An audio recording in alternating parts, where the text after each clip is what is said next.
On this episode of the Star Wars Time Show, Matt and Nick will put Ahsoka Season 1 to bed by revisiting their wants and predictions from before it aired.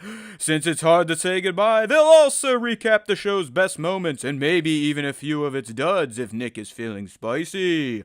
But first, they'll discuss some new insights into Del Toro's Jabba the Hutt canceled film, as well as some news about Star Wars movie hitting other networks in the near future. Of course, the show will end with a question of the week responses and the latest round of Top 5 Star Wars Fan Artist Features. Punch it, Chewie.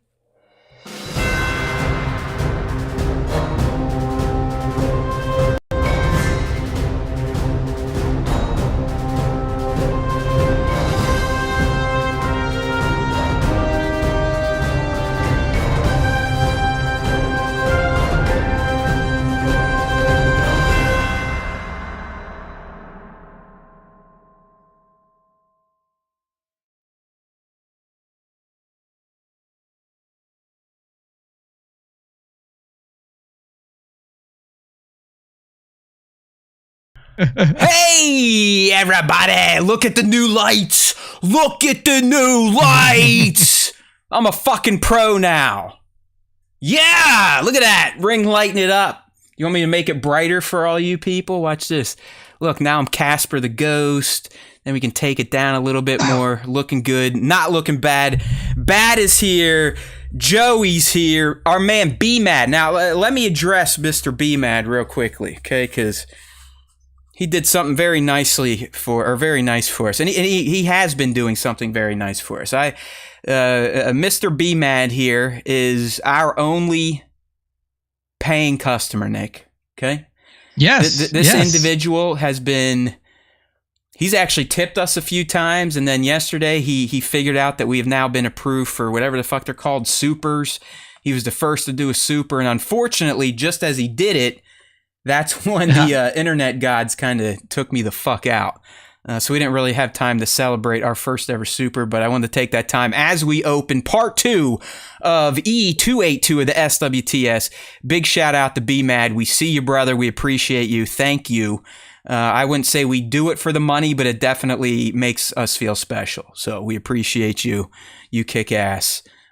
Just make sure you have enough to eat, drink, smoke, whatever you got to do. You know, we're doing okay, but we see you. All right. I for those of you who are also interested, the super is basically like a $5 monthly subscription that you can do on our YouTube channel. Oh no, that's just in chat, man. We haven't even started the membership yet. So that's not even the membership supers yet. Are like they can pay to essentially have their message stand out and get pinned for a little bit. Okay, and you can take it all the way up to like $400 or $500, and we're not going to stop you. Look at that. I mean, you got $4.99, $9.99. $19.99, and then you can just drag a slider. So for your big spenders out there, like 2797 Studios, making rad shit, drag it on up. Take it on up into the hundies. You know what I mean? But yeah, we do also have the ability to set up like a monthly subscription now too, but we're discussing like what tier, like what amount we want to do for that. So that'll be coming soon. And with that, if we actually have people who are interested and do subscribe to the channel, then we'll get some like special emotes made. Yeah, I mean, so you guys can use that. Listen, you know me, if you've been listening to the show for a long time, I've always been itchy about sticking my hand out. But at this point in time, who gives a fuck? It seems like everyone on the internet, if they do anything content creation wise, is like, fuck you, pay me. So why not? We'll make ourselves look more special than we are. It's all good. The memberships will be very minimum, and I don't even know if you'll get anything special. Maybe we'll start blocking out the live streams for 50 cents, which means all of our regulars will just drop off and we'll have no one watching the show. But like Nick said, we'll get there. But if you're feeling fun, you're feeling itchy, right now you can hit those supers in the chat and waste some of your money on our dumbasses. But I will tell you, I mean, I think my new lighting setup is pretty fucking epic. Those ring lights really do work, believe it or not, as long as you can figure out where to put it. I also raised myself in my seat, Nick, so I sit up like a big boy. And nice. I saw myself lecturing today, and I'm essentially the Hunchback of Notre Dame. Like I'm already short. And I'm bent over. My chin is just barely above the desk, so I look like I'm 3 feet tall. But I've got it pumped up today. Yeah, Bango, you missed the most epic of tech fails last night on the SWTS. About 20 minutes into the show, my ISP completely stuck one up my old bunghole. It just, see you later. It came back 20 minutes later, then dropped again, back and drop. So we made the call. We're just doing 2 parts. So we've got like 20 minutes from yesterday on the show where I kind of go through my glowing review of The Creator. I believe I talk about how I think I'm a Native American now when it comes to my beliefs in the universe, like Guillermo del Toro. And then we briefly started to scratch the surface on this kind of updated story about Guillermo del Toro's Jabba the Hutt film, and that's right where we got kicked in the nuts. So Nick, we'll pick up right here and move right along. We got a few low-hanging fruit type of deals. The next one I know you're gonna love because you predicted it. We got some insights in the Skeleton Crew, possibly. I still think it's bullshit until the actors are done, and then we'll get into our bread and butter segment, and that is punching out Ahsoka. And no, that's not Nick grabbing her by her tails and giving her the old 1-2. We're just going to put it to bed. It's time. And it's sad. It sucks. I love having new Star Wars to talk about. Who knows what the fuck I'll be talking about next week by myself, but you can count your pretty asses. I'll be here. And maybe I'll bring a special friend. I should try to get one of these Beyond the Dune Sea motherfuckers to join us today. I'll tell you what, man, they are in our algorithm because every time I open IG, it's like bam, they're getting promos from other big accounts now. Like, hey, check these guys out. They're getting shout outs. I'm like, you know what? Good for them, but where the fuck are our fans at ever? I mean, come on. He's like, hey, listen to these guys. Hey, listen to these guys. Do we ever get any of that shit? No, from like 2 or 3 of you. So we see you. We know who you are. Bat, you the fucking man. Look at that. He's up there. Even though I guess they're technically, I guess everyone gets the first super on a stream. So we love you, buddy. There he goes. He's giving us the horns. Thank you, sir. Yeah, let's just have a whole fucking show with people throwing money at us, and we'll talk about their names and stuff. Hey, you know what? Speaking of Bat, since he did that, Nick, you'll like this. This is something I could see you even collecting.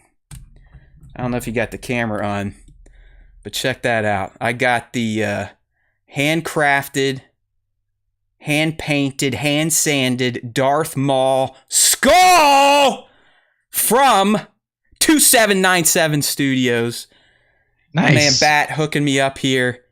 This thing is fucking radical. All right. If you're not on the live stream, just doing audio only, make sure to check out the YouTube version this week because this skull, like I said, is something I could see even young Nick maybe getting down with here. That looks pretty sick. Looks pretty sick. It's for so sure. cool. It's got a nice little stand and everything. Let me make sure I get it on there so I don't fuck it up like I already did.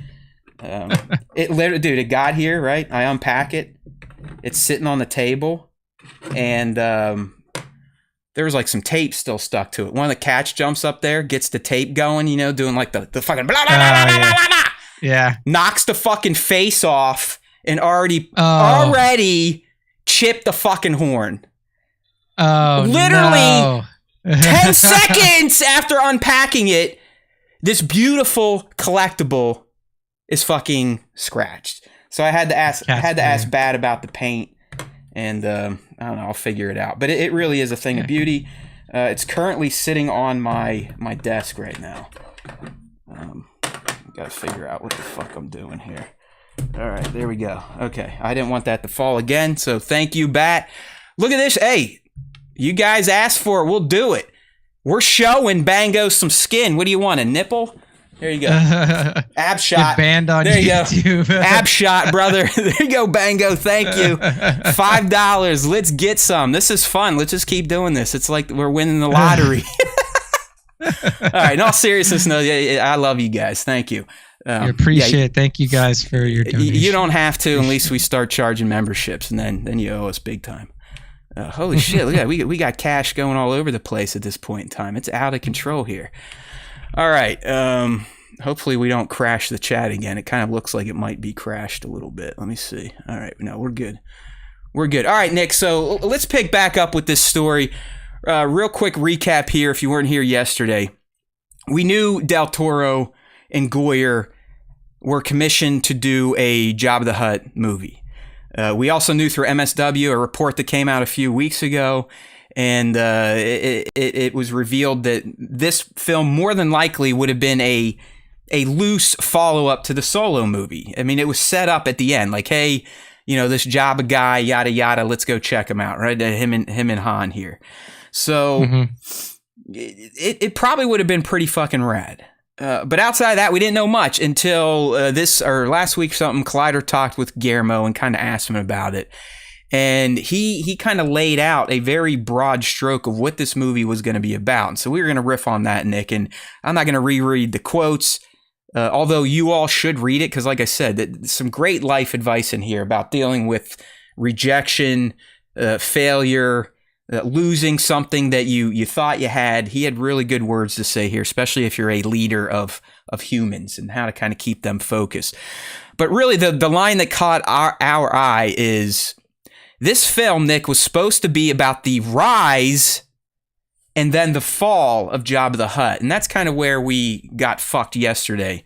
So yeah, where do we start? You know, if it's the rise and fall, we know the Hutts are always dealing in crime. They're kind of one of the main mob families out there. Do you think it would have been like Jabba rising within the Hutt ranks?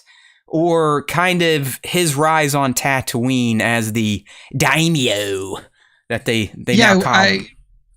I would hope that they would have shown his rise within the Hutts to take the throne of Tatooine. However that happened, obviously, we don't have a ton of information about Jabba's backstory. I mean, even, you know, towards episode 1, he was still in his seat. You know, he was still the one of the primary Hutts on Tatooine.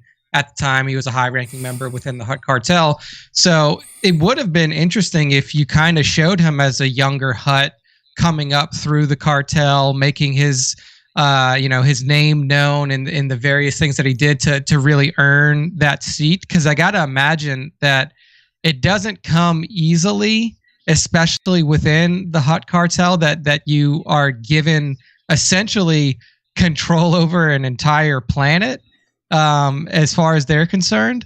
So, you know, the beginning half of the journey is definitely where I would see the most interest being, because it's the part of Jabba's life that we know the least about. Obviously, Jabba's not like a heavily followed character in Star Wars. We kind of pop in on him here and there throughout all of the different content that spans since Star Wars is released. But we know his ultimate downfall. You know, we know that he gets killed at the end of ROTJ. We all know the story. So what would have really been interesting is like the inner workings of his rise, and then what is really going on during his reign as daimyo, as the daimyo of the Tatooine Hutt cartel. So yeah, it's an interesting story, and it could have been told in a really cool way. I would imagine it to be like very. If you've ever seen like some of the Martin Scorsese or even non-Scorsese, that's who should direct it, films. And Leonardo DiCaprio could be Jabba the Hutt. Exactly. You know, like if you've seen some of those, like, you know, Goodfellas or, you know, Bronx Tale, Casino, stuff like that, like those style of like gangster movies that are like centered around these big gangster characters. It would have been a really interesting way to explore that character. But obviously, I think in Guillermo's quote, he said that, you know, there's a ton of opportunities to write drafts and scripts that come across his desk and stuff like that. And this is one of many. And obviously it never turned into anything. This was happening at the height of, when Disney was really taking in a lot of scripts to potentially build out for the Star Wars storyline, and then clearly that didn't pan out. So, but it would have been a really cool character exploration, if anything else. And I think that's kind of what they were using the Star Wars stories for were character explorations. I mean, we saw that with Solo, kind of getting a view into his very young life, how he made his way first into the Empire and then obviously into the Rebellion. And it could have been a cool character exploration for Jabba the Hutt as well. Yeah, Bango, I'm kind of with Bango here. He's saying, I don't know if I could do a full movie of HUTTs. That would be a lot of reading. It would essentially like be going to a foreign language film, like the first time I watched Crouching Tiger, something like that, where you're reading the whole time. Because I don't think they would opt to have Jabba start to speak Basic, considering he has never spoken Basic. You know, I mean, outside of Han, my buddy. You know, Jedi. I mean, he'll throw a few words in there, but his predominant dialect is definitely HUTTs. You know what? Yeah. What I wonder, Nick, the rise and fall. How much content do you think they would have covered during the OT? You know, as Han has become kind of someone he's hunting down, and not more or less someone that he loves. Because we know from A New Hope, even up to Empire, that Jabba really liked working with Han Solo. I mean, Han did good for him, made him money, one of his best smugglers, until he dumped that spice at the first sign of a Star Destroyer. And that's where, you know, shit kind of hit the fan with these two. I just wonder, beyond that, like, how much would they show of Jabba? Would they show him getting mixed up in the galactic fray at all? You know, is he the one that Vader phoned to get the bounty hunters in Empire Strikes Back? You know what I mean? Because, you know, Boba at that time, all of them at that time, were fairly loyal to Mr. the Hutt. So that's the stuff. If we're truly covering the rise and fall, I wonder how much of the OT era they would have focused in on that stuff, because you definitely could have got squirrely if Alden was playing the Han at that point in time. You know what I mean? Like, because that's Harrison's Han, not Alden's Han time. I mean, given the timeline that this was probably pitched, I mean, this may have been pitched before Alden was even cast as Han for the Solo movie. As far as who knows? But I would imagine that you would have had to Han Solo would have at least made an appearance. You know, depending on what, you know, like, there's so many factors that go into it. I doubt that they would have done a full digital recreation of Han Solo for the movie, or, you know, you just don't really focus on Han. Like, you maybe make mention of him. I think the biggest issue with probably making this movie is, like, your primary character is essentially immobile. Like, you're like, he's a bad guy. Like, I mean, how do you make a bad guy someone you root for? I know we've talked about this, but watch The Godfather. True, true. Watch The Godfather. True. That's the whole movie is about bad guys. True enough. But I think the primary issue is that he's immobile. Like, yeah, we've seen him move in, like, the cut-in scene in episode 4 of the OT, and that looked so good. Yeah, I mean, that was awful. But you have to imagine that, like, especially when you get to, like, later times, like when he's already established on Tatooine and he's in his seat, you know, and stuff like that, like, the dude doesn't move. So I don't know how Guillermo had planned to tell the story in a visual sense. Like, are you kind of using him as the centerpiece and then, like, telling stories, like, you know, after, like, you know, interacting with Jabba, and then you're kind of following his minions around, I think you're right, unless you're going to have a bunch of assholes carrying him around like the twins were in the Book of Boba Fett, you know, on their, I forget what are those things called, not chariot, but I don't know. It's called a the litter. The litter. Whatever. You know what crazy rich people used to have slaves, you know, walk them around the city square back in the day. That thing. That is an interesting point. If you just have a big fat slob that doesn't move as your main, how do you make that? You're right. I mean, all the action would have to be via, you know, third person characters or ancillary characters, not your protagonist, as weird as that may sound. But you're right. I mean, Jabba, At least in the land of SWTS now, Nick, he is a galactic legend. So he is at least considered in Star Wars gaming, at least a huge power player, because galactic legends in that game are the Dyad, Lord Vader, the Anakin guy, Rots Kenobi, and now General Leia. So you got to be a fucking player to make galactic legend status in SWTS, and Jabba has. And we just kind of got a little deeper look at the HUTTs and how they operate in the War of the Bounty Hunters run from a few years ago. They actually did try to fuck over Jabba, so it would be interesting. It would, just as Nick said, it would be 100% a Star Wars mafia movie where, yeah, they're a family, but everyone's still, angling to get their piece of the pie, earn the most favor, and eventually become the top of the pyramid. You know what? Bat's comment here, dude, I was thinking this exact thing, when we were comparing it to mob movies. He said, Crumb with the whole "you think I'm funny" scene. I thought the same thing. I was like, dude, salacious as fucking Joe Pesci, 100%. Like it's spot on. SWTS, sorry, League. SWTS is Star Wars Galaxy of Heroes. It's a crack game on mobile that's been out since 2015, and I've played it every single day since then. I don't want to play it anymore, but the intern forces me to do it. So, I played it for we fucked Nick up for a few years, ruined his life. It's a life suck. It's a life suck. It really is. It's like one of those games that you like. It just forces you to play it every day until you can physically pull yourself away from it. Yeah, dude. I have a massive account too. Like I just want to move it to somebody.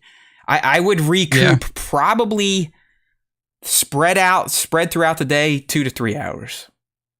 I would say so. At night now, instead of like watching cool TV or, I don't know, playing fucking modern video games, what am I doing? I'm on my fucking phone. Tap, tap, tap, click, tap, tap, tap, auto, tap, tap, click, tap, auto, tap, auto. It's awful. It's like doing fucking homework. What's my problem? I don't know. I don't like letting people down, even though I'm the one that got the intern into it. So I should be allowed to pull ripcord whenever I want, right? I'm the fucking enabler.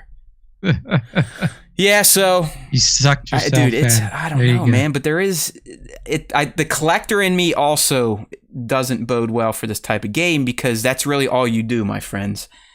Like right now, I'm trying to collect General Leia, Jedi Knight Cal Kestis, shit like that. It's that, one more play, I'll get that much closer to collecting that character to use. Yeah!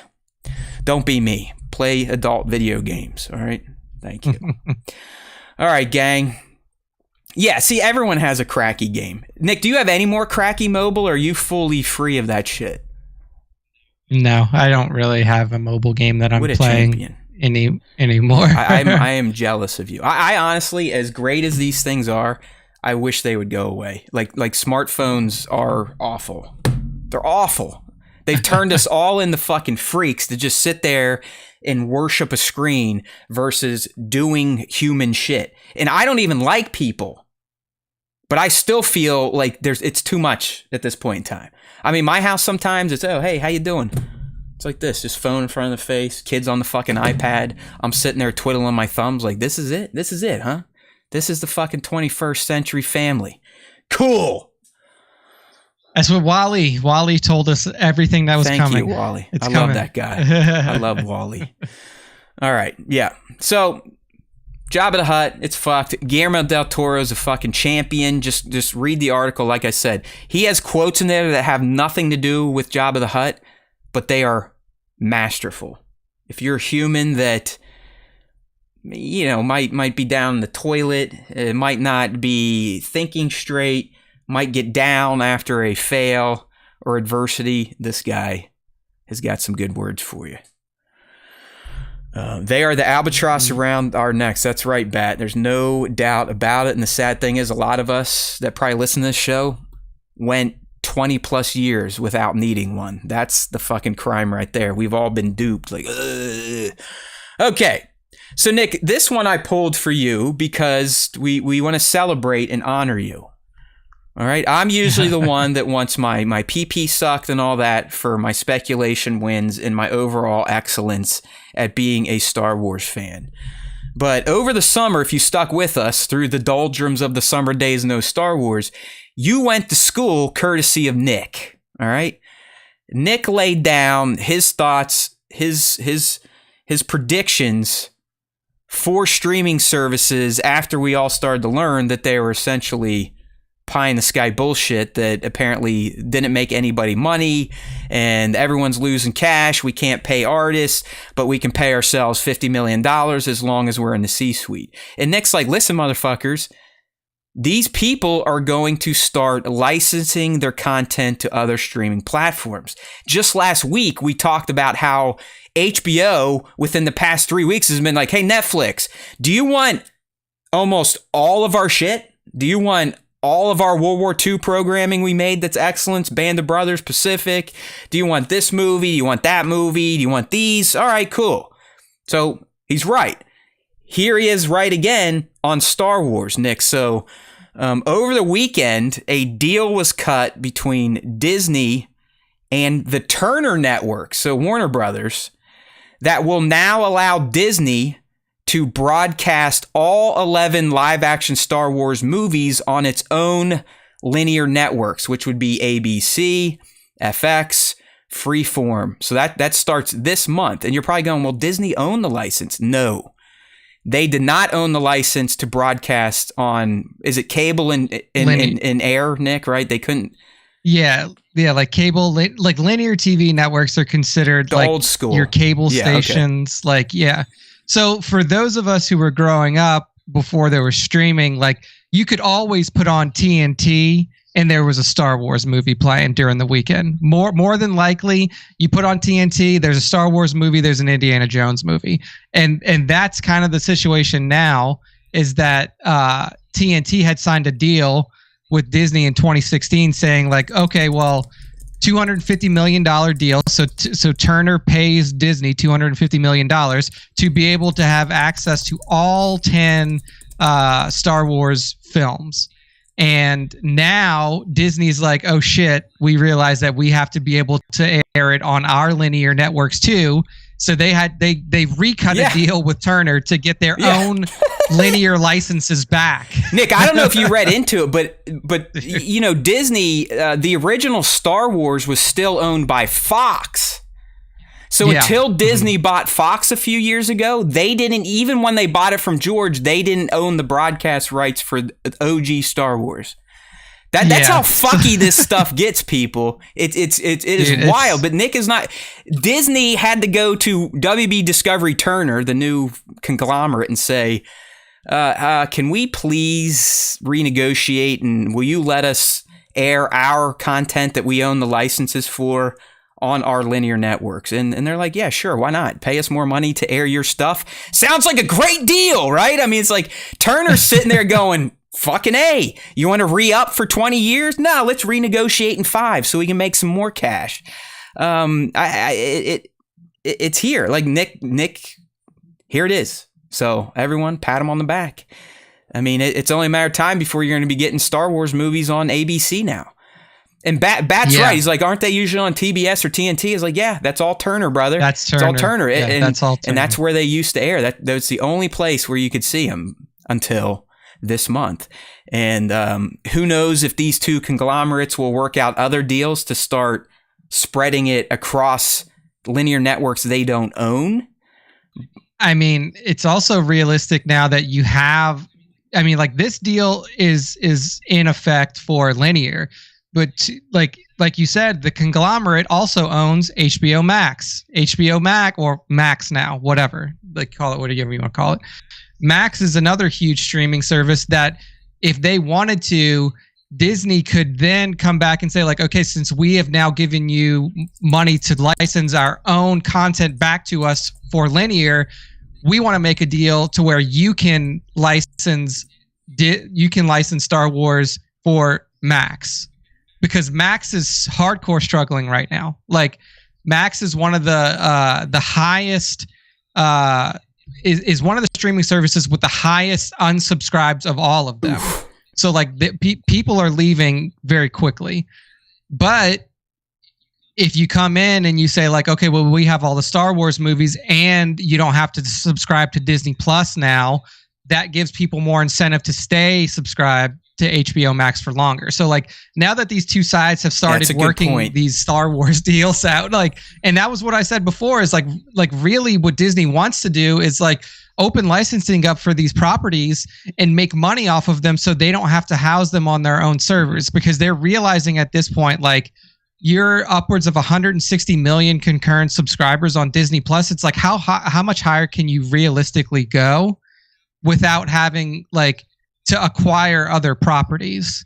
Because at a certain point, people are not gonna you're not gonna get into the 300, 400 million subscriber mark with only having Disney owned content. Like at a certain point, you're gonna have to acquire other licenses to put stuff on there, or you go the opposite way and you license your content out, and that's how you make money. And they could still license it to Max and still keep the films on Disney Plus. It just it's a whole other platform. And you know, when you bring it up that Max is hemorrhaging, it makes sense. Like, has anyone gone on there lately?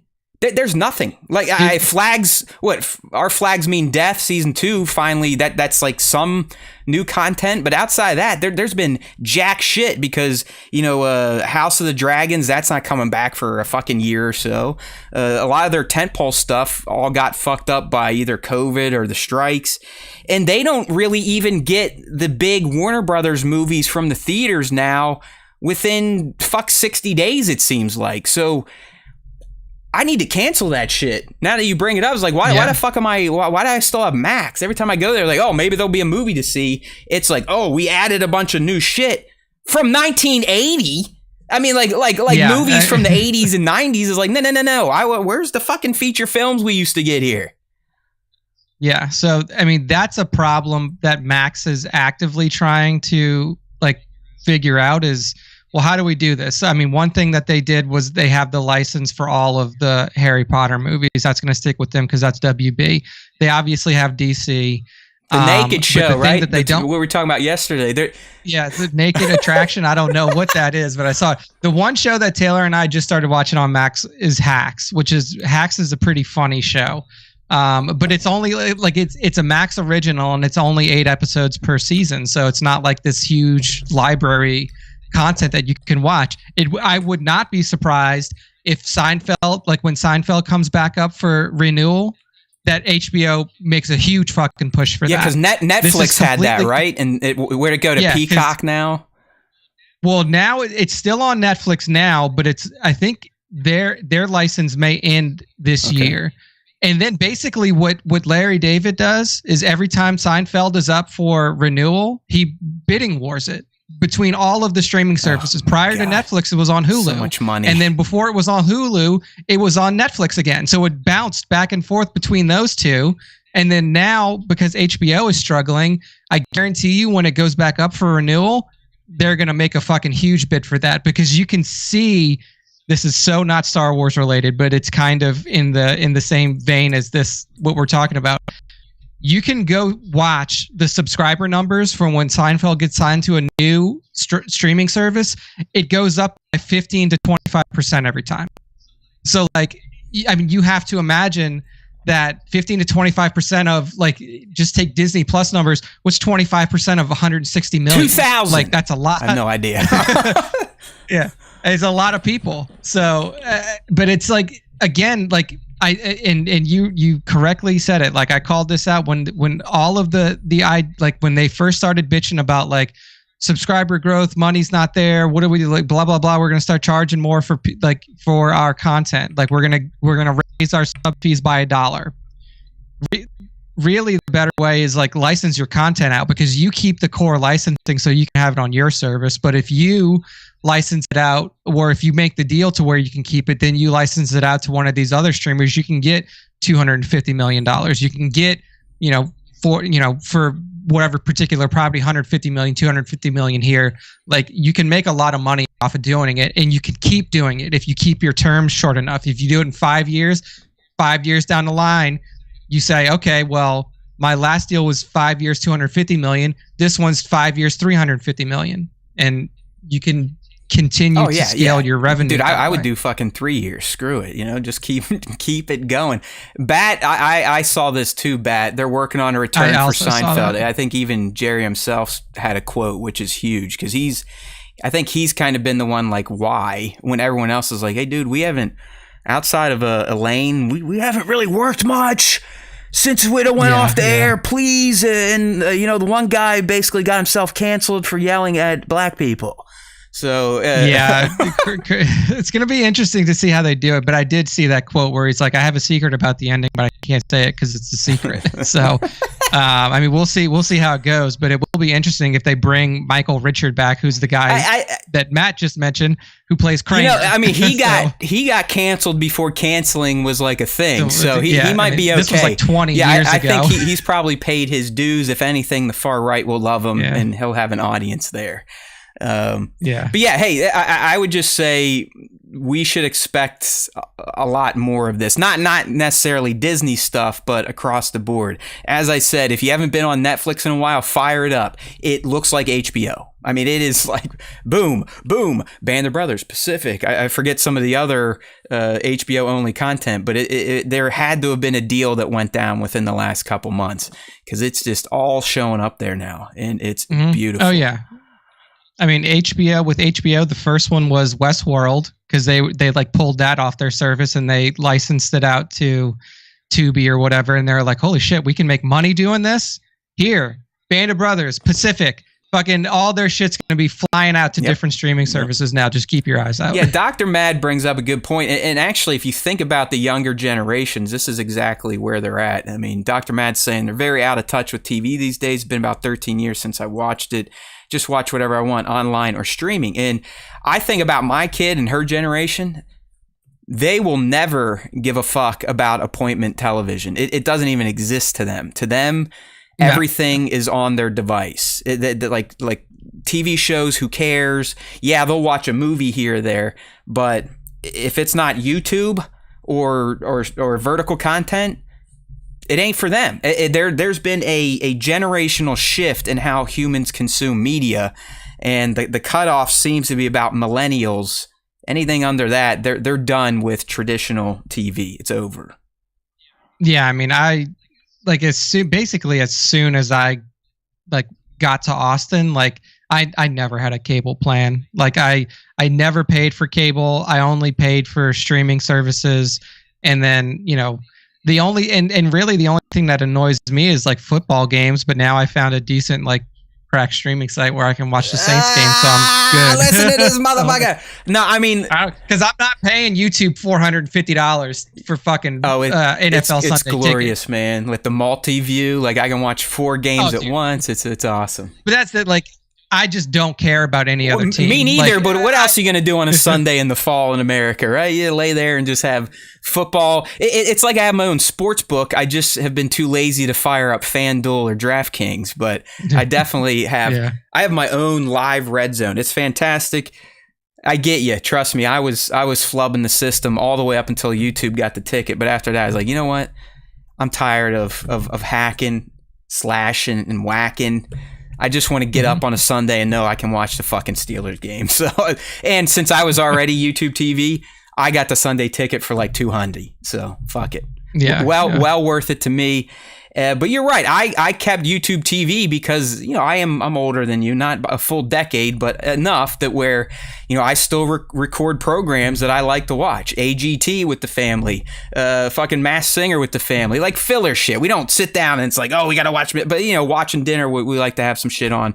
Mostly because if I hear people chewing, I want to stab out their eyes and slit their throat. Even my wife and my lovely little daughter. It doesn't matter. I know it's some form of mental illness, but when I even hear myself chewing, if it's too quiet and I can hear myself chewing, even worse, swallowing, not kidding, I want to start fucking punching myself out. I fucking hate it. But yeah, I'm YouTube TV. I dig it. I'm getting it up the bum though. I use maybe 2 or 3 channels. I will say these days I'm like a Pat McAfee crackhead. And if it weren't for Tuesdays when he brings on Fuckface, I think that guy does one of the best sports broadcasts on the planet of all time. That is like if Nick and I had a real following and a backing and we could have our own Thunderdome, that is the exact show I would do. That's it. I want to be able to pop up and down, yell, scream, dance, make fucking stupid sounds whenever, fucking bring people in, interview them. I mean, I never gave the guy shit. I was like, hey, whatever, Pat McAfee, he seems like a jerk off punter, this, that, and the other thing. I've gotten into him like, fuck, he's from fucking Pittsburgh. He talks like a yinzer. He wrestles. He fucking calls wrestling. I mean, he's really done some shit in his life as a goddamn kicker. So I respect him. The only thing I don't like is zero pushback on fucking Rodgers. Like, he gives Rodgers essentially an hour every week to just spew bullshit. And that's the only thing I can't really get behind. But anyways, so that's why I pay for YouTube TV now. Pat McAfee on ESPN. There you go. Well, there you go. Start expecting to see some of these streams crossing the stream, even though the Ghostbusters told us to never do that. It's happening. Indeed.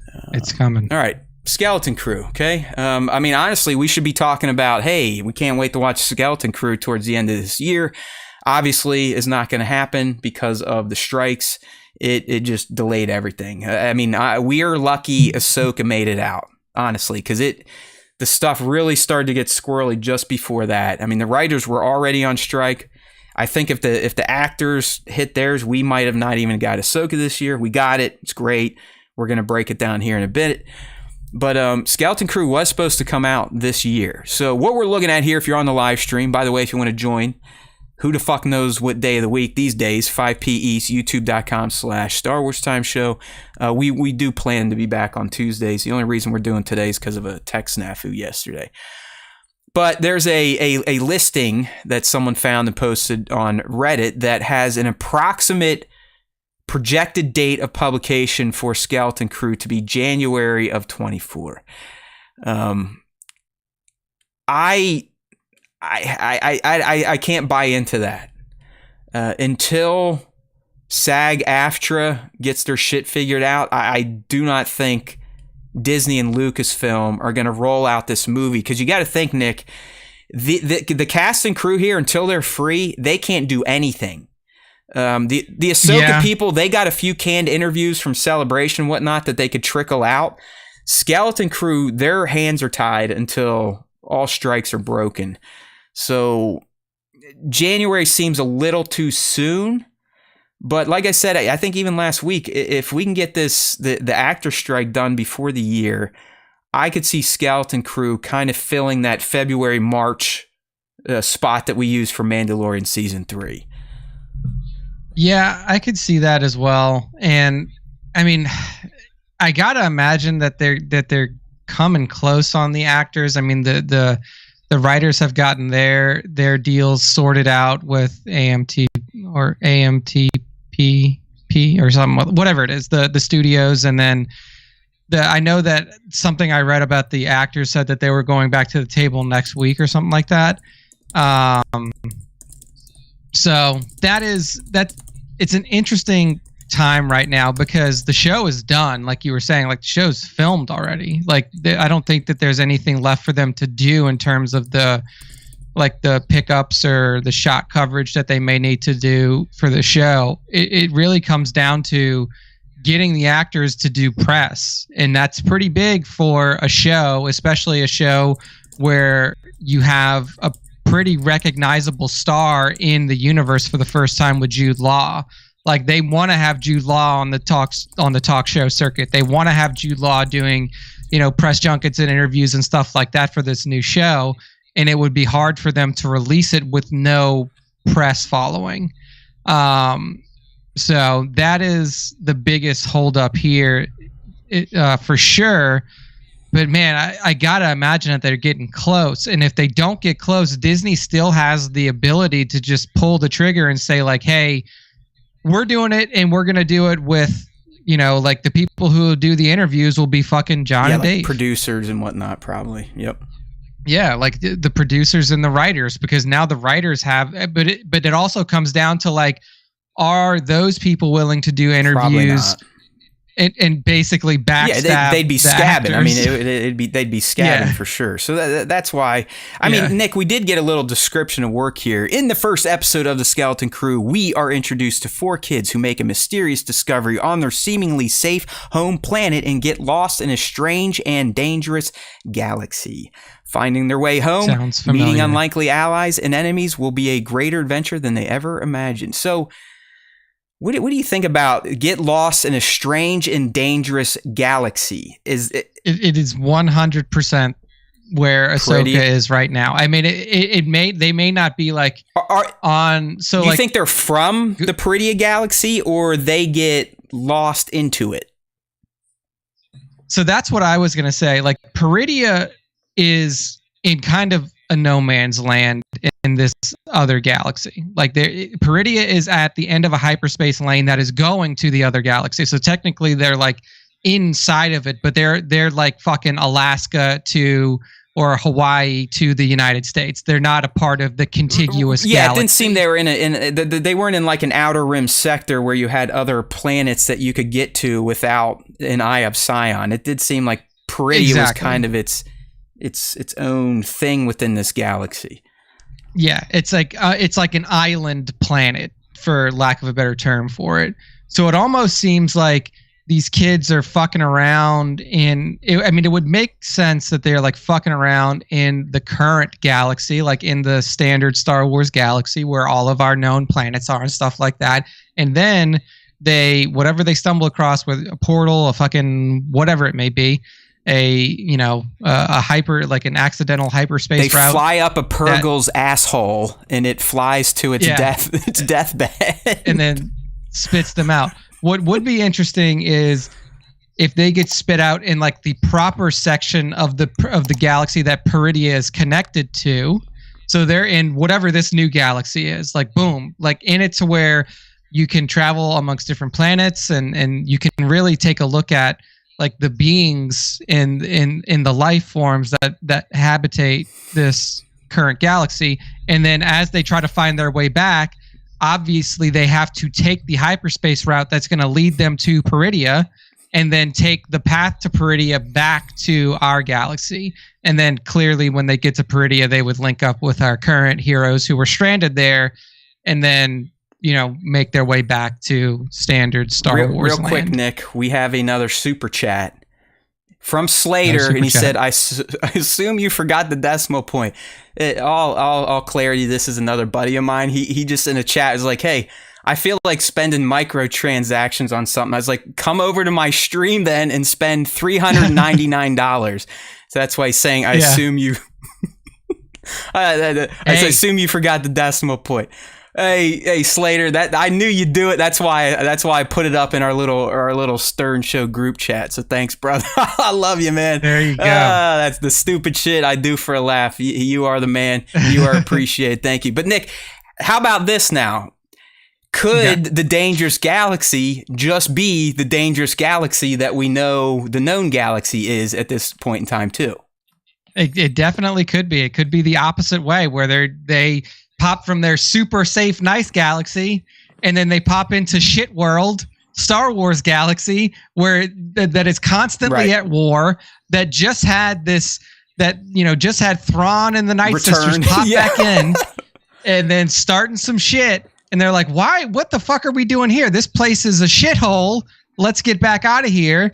And then they have to obviously find their way back to their own galaxy, and they would still cross paths with our heroes eventually on Peridea, or somewhere that is a Peridea adjacent, or somewhere that they could get from Peridea easily, and then figure out a way for them to the Skeleton Crew goes back this way towards their galaxy, and then Ahsoka and the good guys go back this way towards the standard Star Wars galaxy, the shithole. You can take it any way you want, especially because it says a strange and dangerous galaxy. So to me, the word strange implies even us fans.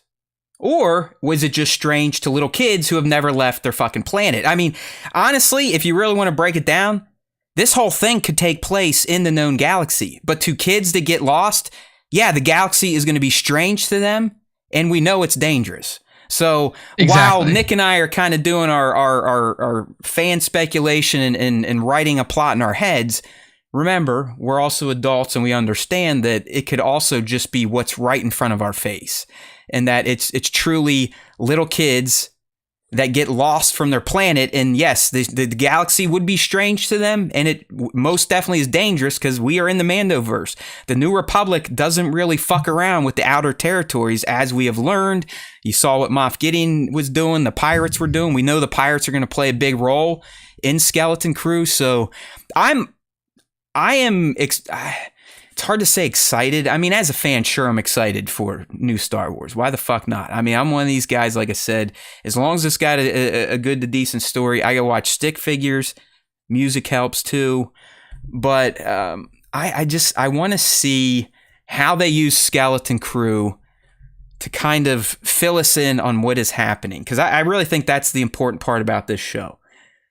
Sure, the kid's story is going to be fun. Seeing Jude Law as a potential Force user, dark magic user, is going to be really neat. But to me, let's see what happened. Is it taking place concurrently with Ahsoka? Is it taking place after? If so, do we get any Thrawn lore added in there? I mean, do we get a check-in with the New Republic?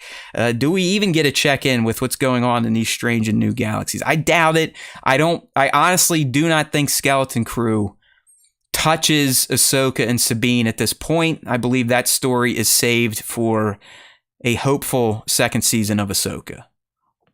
Yeah, I mean, we have to see. If anything, they wouldn't cross paths until the very end, I would assume. Like, if there is going to be kind of this, this joining of the two shows between Skeleton Crew and Ahsoka, I would assume that it would happen like at the last fucking episode of Skeleton Crew. But it could just be that they leave the Ahsoka stuff until Ahsoka season 2, if it happens, or there was speculation that there was going to be a movie in the place of Ahsoka season 2. So, right, you know what I mean, though. Just there's so much left on that table to be explored that you really can't cheapen it with just a pop in like, oh, hey, a ship showed up that might be able to, transverse the ether in between galaxies. Nah, I mean, I know there have been ramblings and rumors about how these shows were potentially supposed to cross over, interlink somehow. I honestly think that crossover interlinking is more just going to be exposition about what happened now that Thrawn has returned. I really hope this show is set directly at the end of Ahsoka. I do. I want to get some insights about how the known galaxy, is handling the return of the Man in Blue. Yeah, 100%. So, well, there you go. We'll see. I January, I don't know. I'm gonna stick with February, March. That's where I'm at. So here we go. Yeah. We'll get a better idea of the timeline once we hear, hey, SAG-AFTRA strike over. Then we can more accurately. Yeah, I wouldn't be surprised if that happens within a month. We potentially get a trailer. We should have had a trailer by now, to be honest with everybody, but there was footage shown off at Celebration, so they definitely have shit in the can. But hey, all the strikes happened. Glad the writers got paid. Let's hopefully the other people that are striking also get their due. Fuck the C-suite, okay? All right, Nick, it's time for the punch out. And it's time for me to turn off my heat. So what we're going to do first is we're going to revisit our once that we kind of laid out before Ahsoka Season 1 debuted, and then we'll go through our predictions. We expect to see super chats popping off the board for any prediction we hit correctly. Once, no big deal. Those are just dreams and wishes. Predictions, that's where we expect to get paid, okay? But we're going to start with the once. I'm trying to multitask here. Let me pull up. Nick, I have the list somewhere. I can kind of kick us off. Yeah, I got it in front of me. Pop in the Slack special topics channel. Once, starting up here, we have Anakin, Kenobi, Ahsoka, Rex, TCW flashback. Nick, that's an 80%. Oh, hell, that's a 90%. We hit everything but old Ben. Kenobi. So not bad. What we want, we mostly got. So thank you, Dave.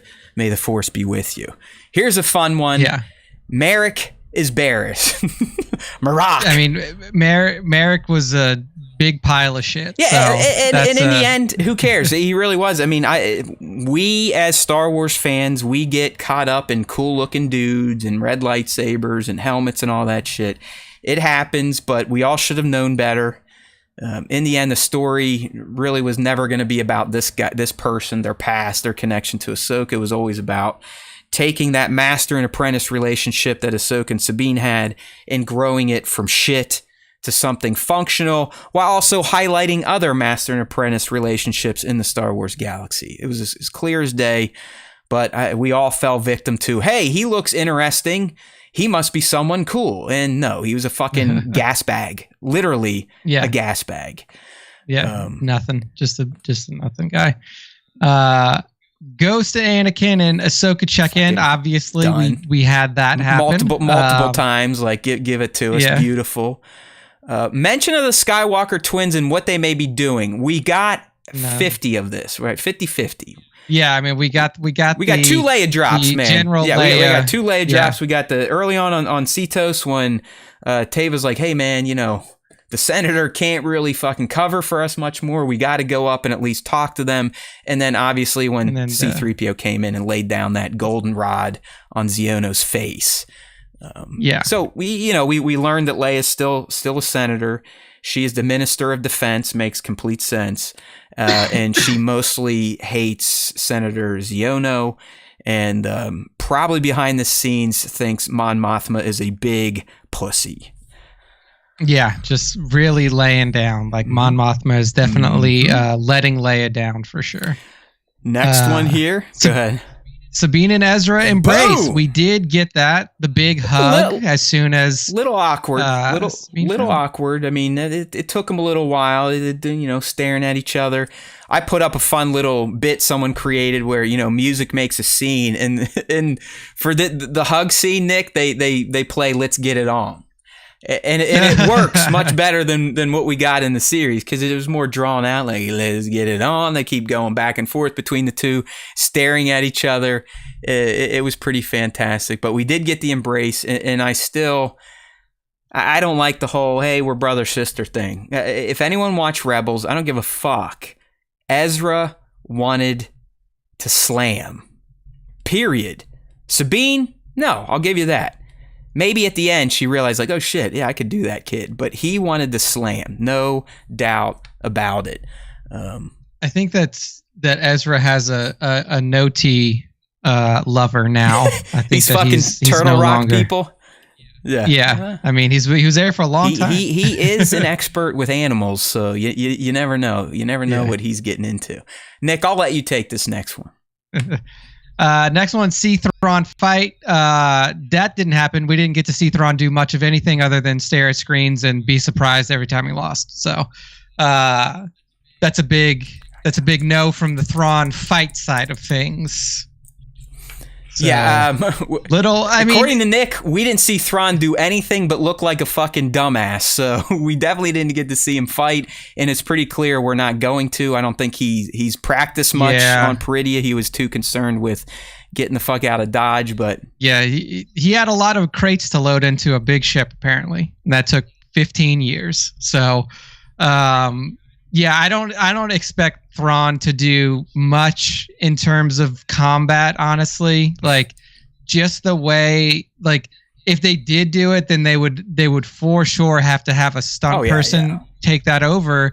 But if you just look at the way, I mean, like, Thrawn has aged, like Thrawn is probably...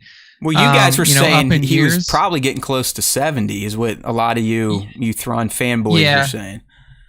So, I mean, he's aged. I mean, clearly Chiss aging, at least the way that it is portrayed in the show. And I don't know anything about Chiss aging from the EU. I don't remember it if they like went into detail on that in the books or anything like that. But like they age similar to humans, it seems. Okay. So it's not like a black don't crack type of thing for blue people.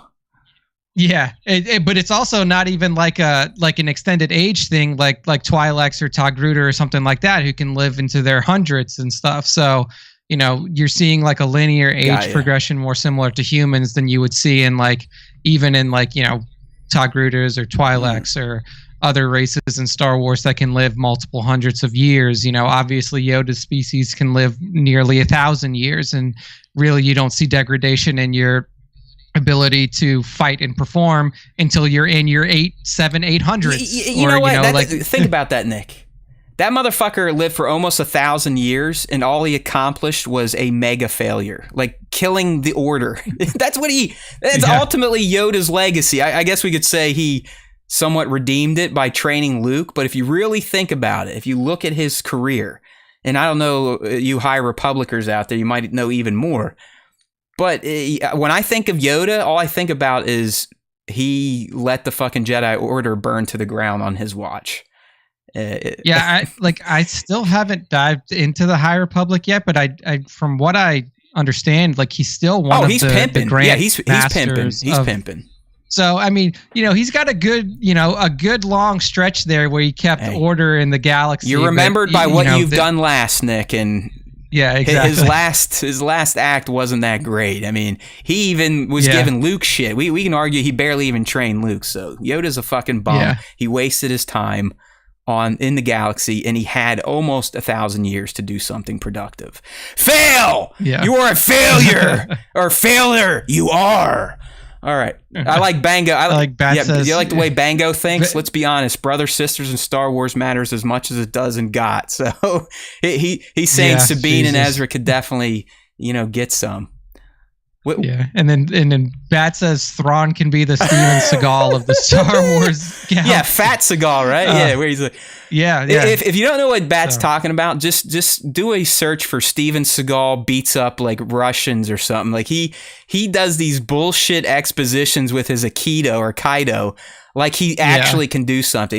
These people come out and he's like, wah.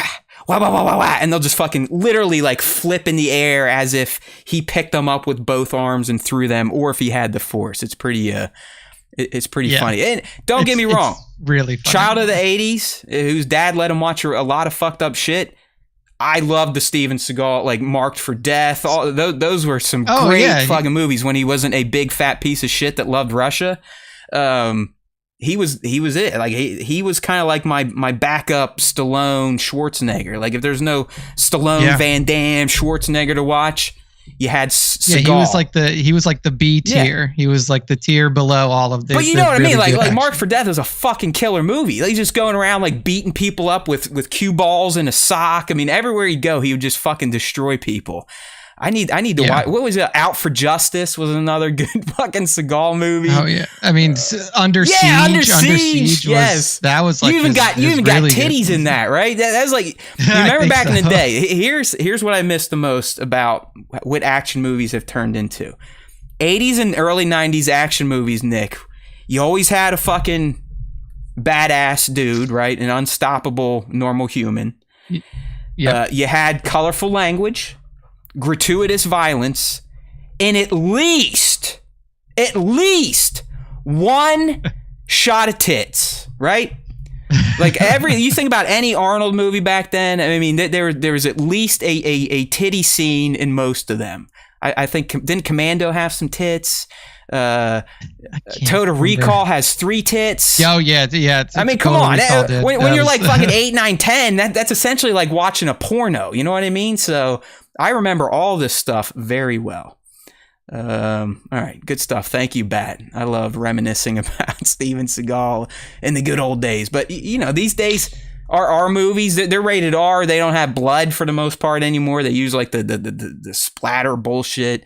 There's no titties anymore. It sucks. Yeah, I'm an animal, so what? It's the movies. Get over it. All right, moving on. Another one. We wanted Ahsoka the White. We got Ahsoka the White. Big surprise. Yep. Now, all we need is the Ahsoka the White hot toy. I really want that. I really want it. I'm sure that's coming down the pipe soon. You're right. So far, it's just been Sabine, Chopper, and based on the Chopper listing, it looks like a Hera. So I'll probably be getting at least the core there. I'd love a Balin and Shin. I don't think they're going to do it. I'd even take a Hu Yang. Am I a traitor to my era if I get a Hu Yang hot toy before a C-3PO? I don't know, man. C-3PO, I thought that you would have had one already, but yeah. Now you're shaming me. You're shaming me. That's traitor. That's traitor territory right there. Fuck. I'm going to have to buy the Jedi one now. I know it. He's out there. He's like $350 because he's all die cast and little salacious crumb comes with him. I don't know. I've always appreciated C-3PO, but he's always been kind of how the OT characters reacted to him. That's how I always felt. Like, shut the fuck up. You're an asshole. You treat R2-D2 like a dick.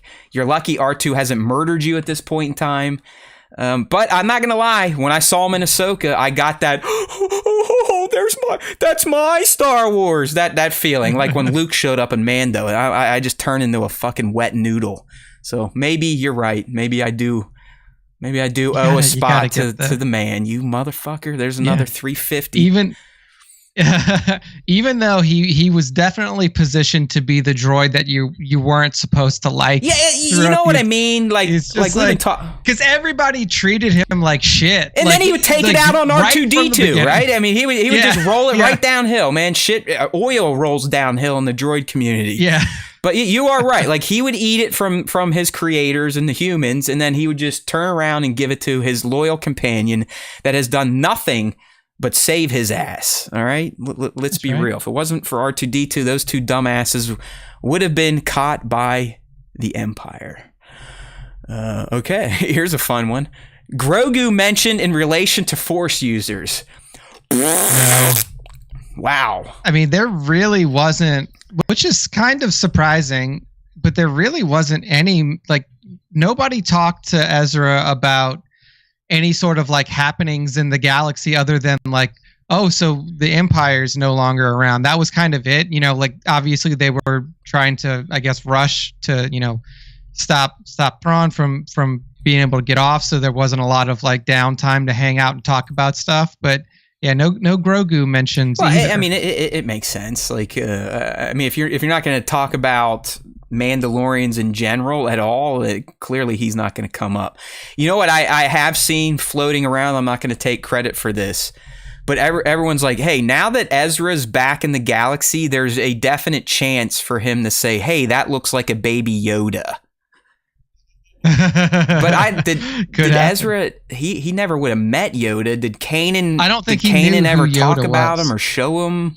But even if he talked about Yoda, he would never have understood what Yoda looked like. I like the idea. I do like the idea. It would be a fun tongue-in-cheek thing for John to pull off, but I can't remember if Ezra had any, like, have he looked any, maybe he got a holo recording, possibly.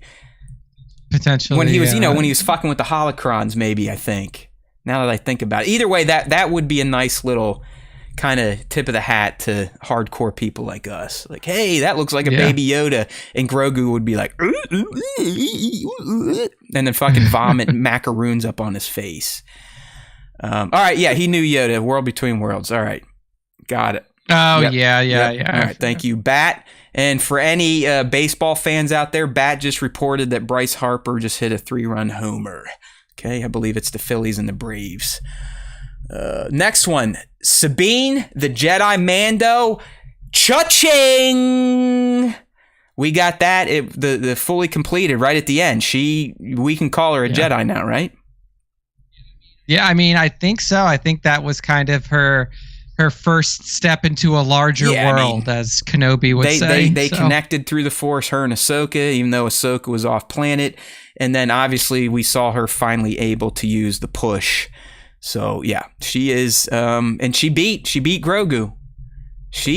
Let's think. I mean, if you really want to think about this, people, and those of you that love legends and whatnot, Sabine Wren, I believe, Nick, is only the second Jedi Mandalorian.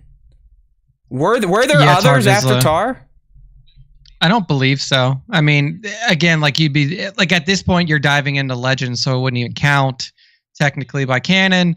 But I don't think that there was another Jedi Mandalorian, at least not that I had read about. Like, even in the Old Republic video game, like Mandalorians are not like a race you can choose. Like a Mandalorian is not like, you can't be a Mandalorian Jedi in like the old Republic games and stuff like that, so they don't even allow you to do it in that sense. So yeah, I think it's just at this point, I think it's just Tar Vizsla and then her. That's some big shit. And you know what I want to see, and I'd assume this would be left for, oh man, I'm sucking in too much air. This would probably be left for the movie. But Sabine returning to a now established Mandalore and seeing how they receive her, I think they'd be like, ah. At least Bo would. I mean, Bo owes her fucking start, right? If it ain't for Sabine, Bo doesn't even get the start in her journey to claim the Darksaber and then become the ruler of Mandalore. So, and I mean, now there's a big thing. Like now you can legitimately say, like, do Mandalorians as a culture move beyond the Darksaber as a means of understanding? I mean, it's crushed now anyway. It's do they, does Sabine attempt to reforge her own Darksaber in holding the legacy as the first Mandalorian Jedi since Tar Vizsla, or did she stick with the Ezra gifted saber? Because I feel like that is a rite of passage for a Jedi. Like, we didn't get to see it for Luke, but we know that it was filmed. Like, making your own lightsaber. Right. So I don't want her. I don't want to know. And how dare you? Because you were like, "Fuck all this old shit. Let's get rid of it." So don't even speak it into existence. Well, I definitely wanted it out as like, whoever holds this sword is the leader. I think that's they're over that at this point. Like we've established at the end of Mandalorian season 3, the crackheads and the normal people, they can get along now. They're not going to allow their traditions to kind of fuck over what they achieved against Gideon.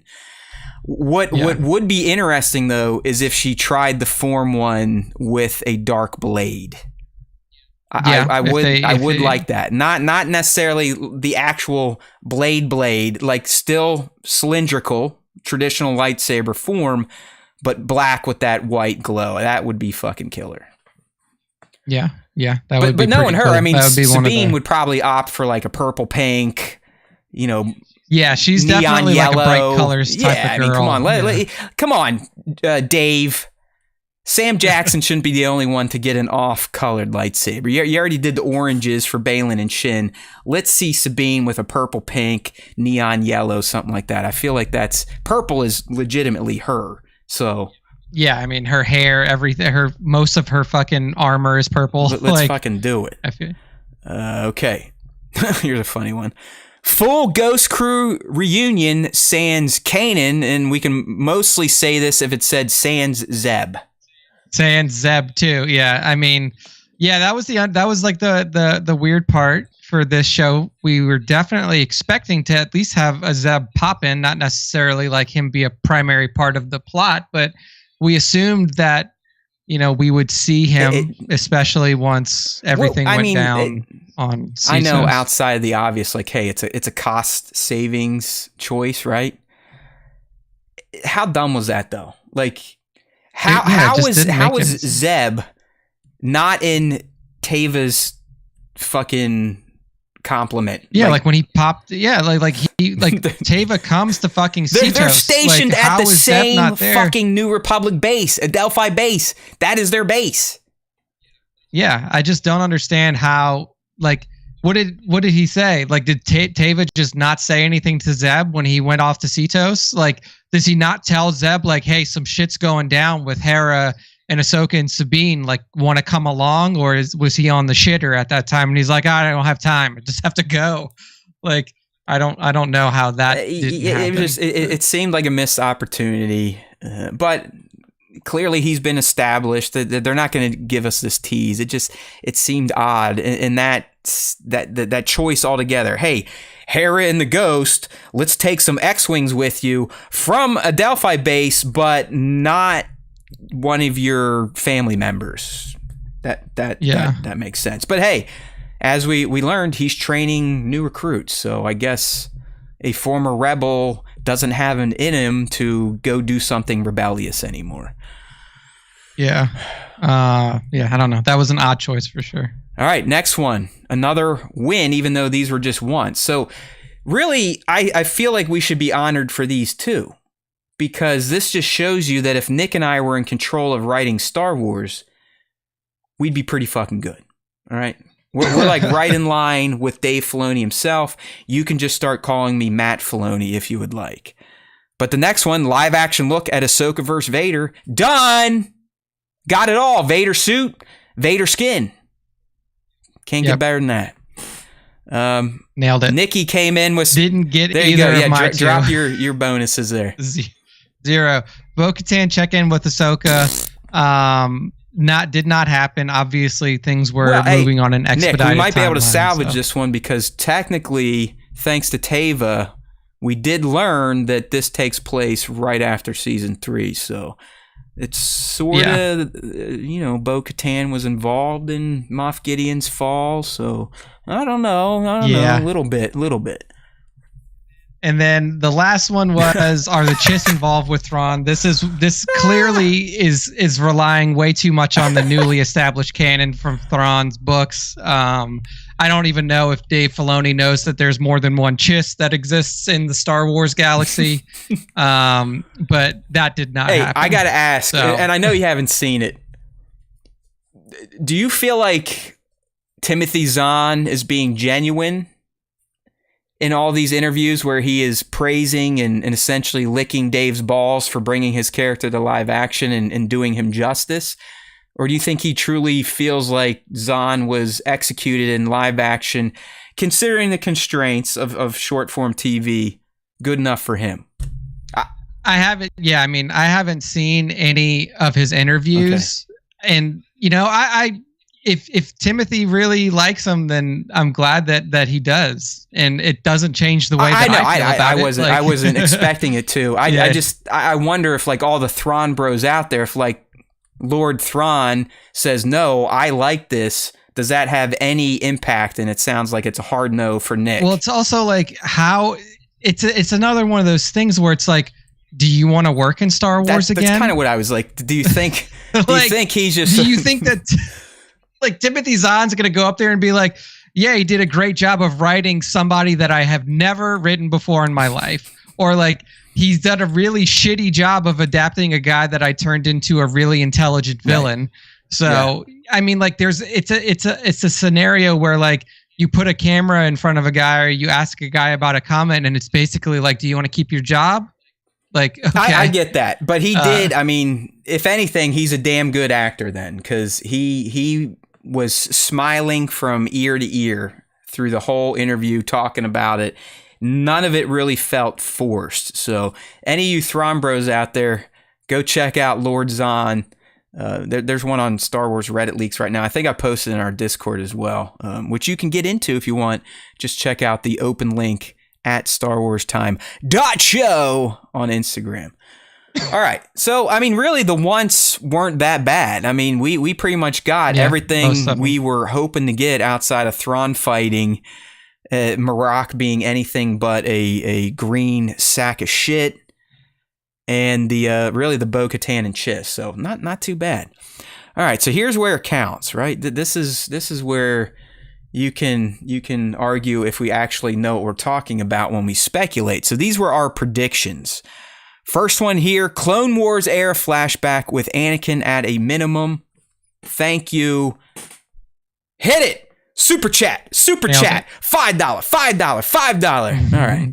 Next one, Force Ghost Anakin and Ahsoka. Chat. Take it to the bank. Another win. Let's see that super chat. Marok is some form of Star Killer. Wrong. No, they didn't get that one. Literally nothing. And hey, blame ourselves, right? We all need to learn from this. Just because someone looks cool and might tussle with the lead character doesn't mean they're important to the story outside of being another body to fall. Okay? It would have been neat, but really with 8 episodes, 40 minutes, you can't delve into any sort of backstory that Dave started in the cartoons outside of the Mortis gods, which we learned you can when you travel to different galaxies and have a guy like Rey leading fans on that journey. So that is a fail. All right, so we're 2 for 3 here. Sabine will showcase the Force. Bada bing, bada fucking boom. All right, it took all the way until the 8th, but that prediction definitely rang true. Thank you, thank you, thank you. Princess Leia name drop. Not only did we get 1, we got 2. We got to see her personality shine through C-3PO when she essentially sent him to do her bidding to put Ziano back in his place and to remind everyone that, hey, you guys can have all these fancy fucking titles. I am Princess/General Leia Skywalker. All right? You guys may call me Organa, but deep down, I am a fucking walker of the sky. My brother and I single-handedly won this shit for you fucks. Okay? Thank you. So, yeah. Beautiful. Another win. Win there. We are awesome. What are we now? 4 or 5? Here comes a fail, though. A Luke name drop. Okay? Yeah, Luke name drop didn't happen. I mean, it's so surprising. We had opportunity, right? I mean, yeah, we definitely had opportunity. The perfect opportunity was the catch-up conversation between Sabine and Ezra. Like, Dave, how do you not give us the through line from Rebels when Leia was there by saying, hey, Ezra, remember when that Leia Organa did a mission with us? Guess what?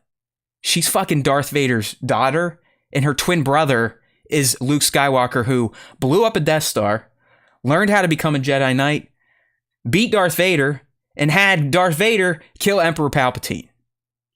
Yeah, like how do you not get that in there? Like, because the Phoenix crew literally had an established connection with a young Leia. Remember, Leia, Ezra, same age. That would have been so easy. Hey, man, remember Leia? Oh, yeah. She's got a brother, and he's a fucking Jedi. They are Skywalkers, like Anakin Skywalker. Do you remember him? Oh, fuck.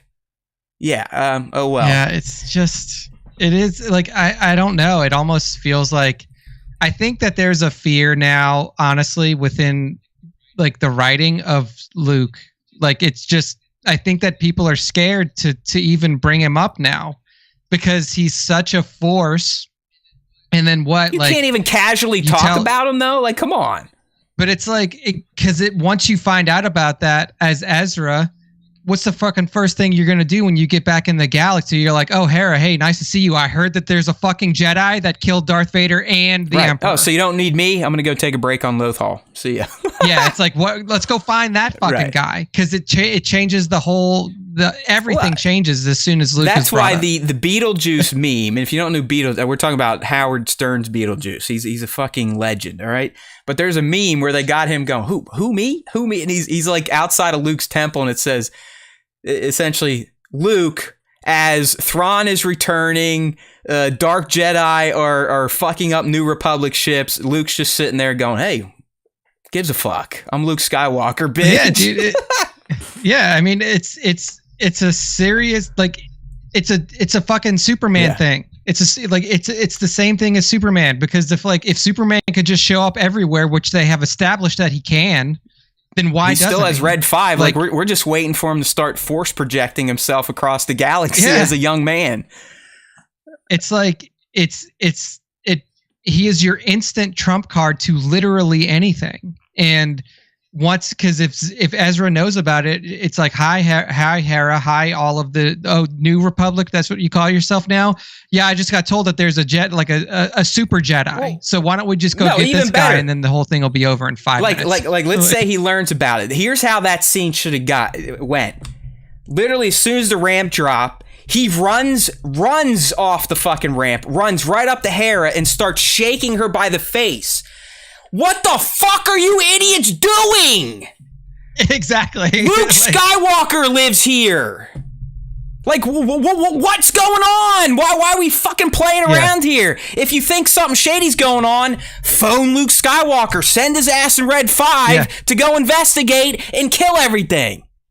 Yeah, it's like, look, and his sister, you're just good friends with his sister, and you don't even think to bring it up? Like, does Leia have like a no Luke talk policy? Like, is that how it goes? Thinks is that she's like, look, Don't mention Luke's name to me. I cannot get Luke's autograph for you. I don't know where Luke is right now. I can't give you Luke's phone number. He really did. Like, I mean, I know everyone hates TLJ Luke and that he banished himself. I'm telling you, if you understand the character of Luke Skywalker, the fact that he banished himself makes complete sense. The shit where, you know, he was an asshole to his friends and Rey, that didn't make sense. But him saying, man, I fucked up, I quit. His fucking masters did that. Both of them. Obi-Wan and Yoda were like, oh, fuck. We really screwed this galaxy up. See ya. You know, like, we fucked up. We can't do any better. So he's the same way. But it's like, as soon as they get the big win, Luke's like, hey, guys, I'm out. Like, what else do you want of me? I blew up essentially 2 fucking Death Stars for you. Okay? I'm done.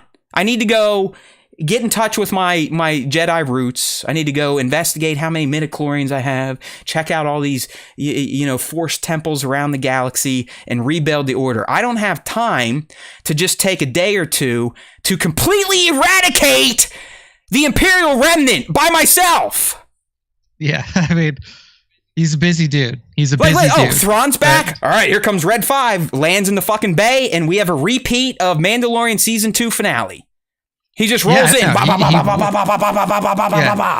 Hey, Thrawn, how you doing? Because throws it right through his fucking chest. Game over. I'm telling, like it was so cool to see, but it was such a big fuck up. Like, because now you have established that he can just do that.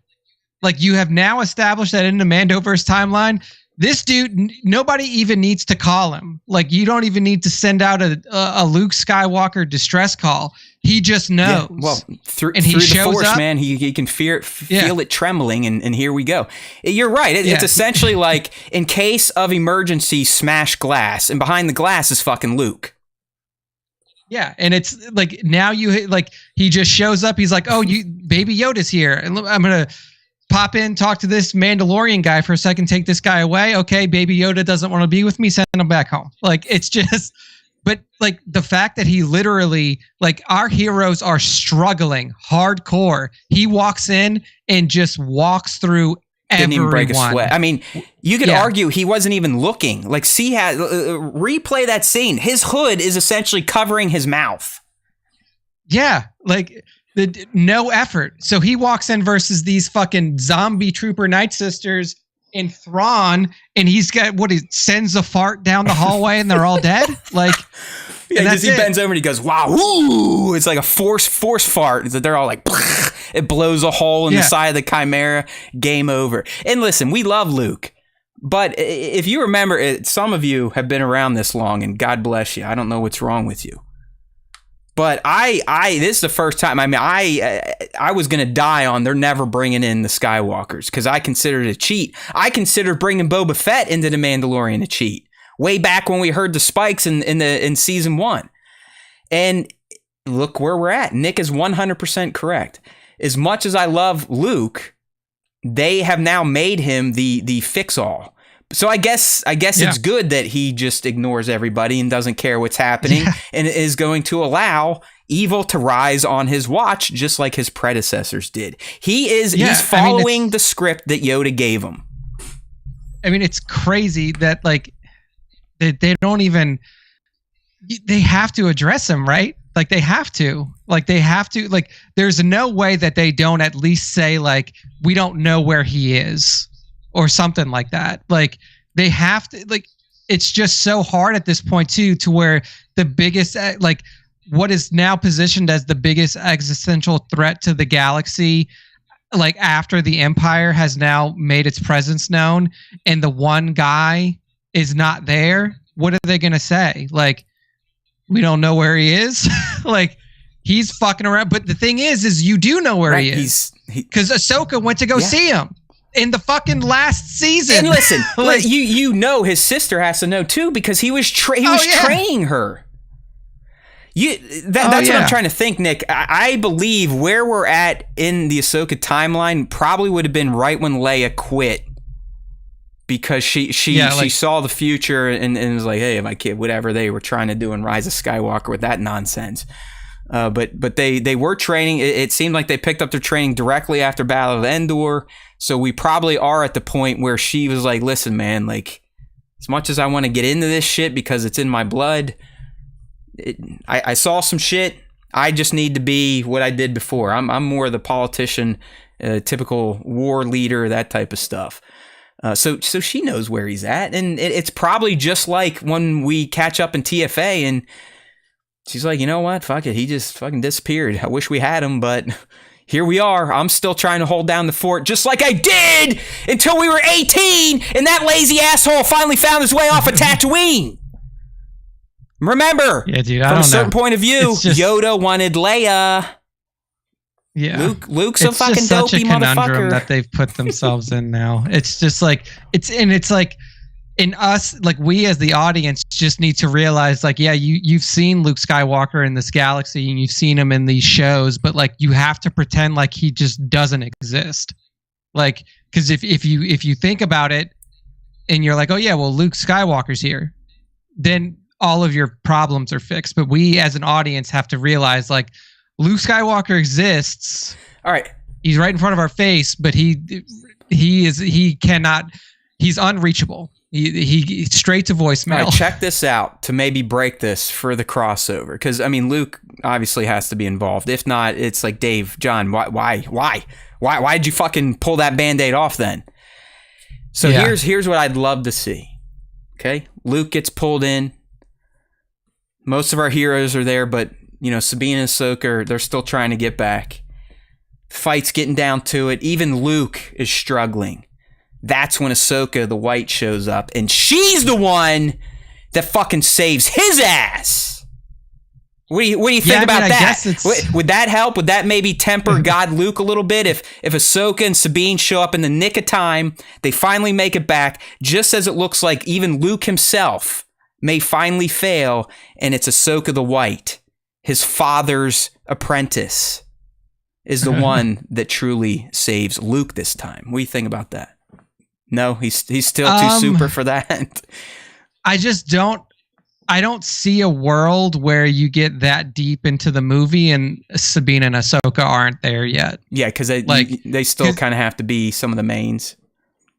Yeah, because the way that they've set it up, or the way that they've kind of like laid out your character journeys, is like they have to be there for the ultimate fight, right? Yeah.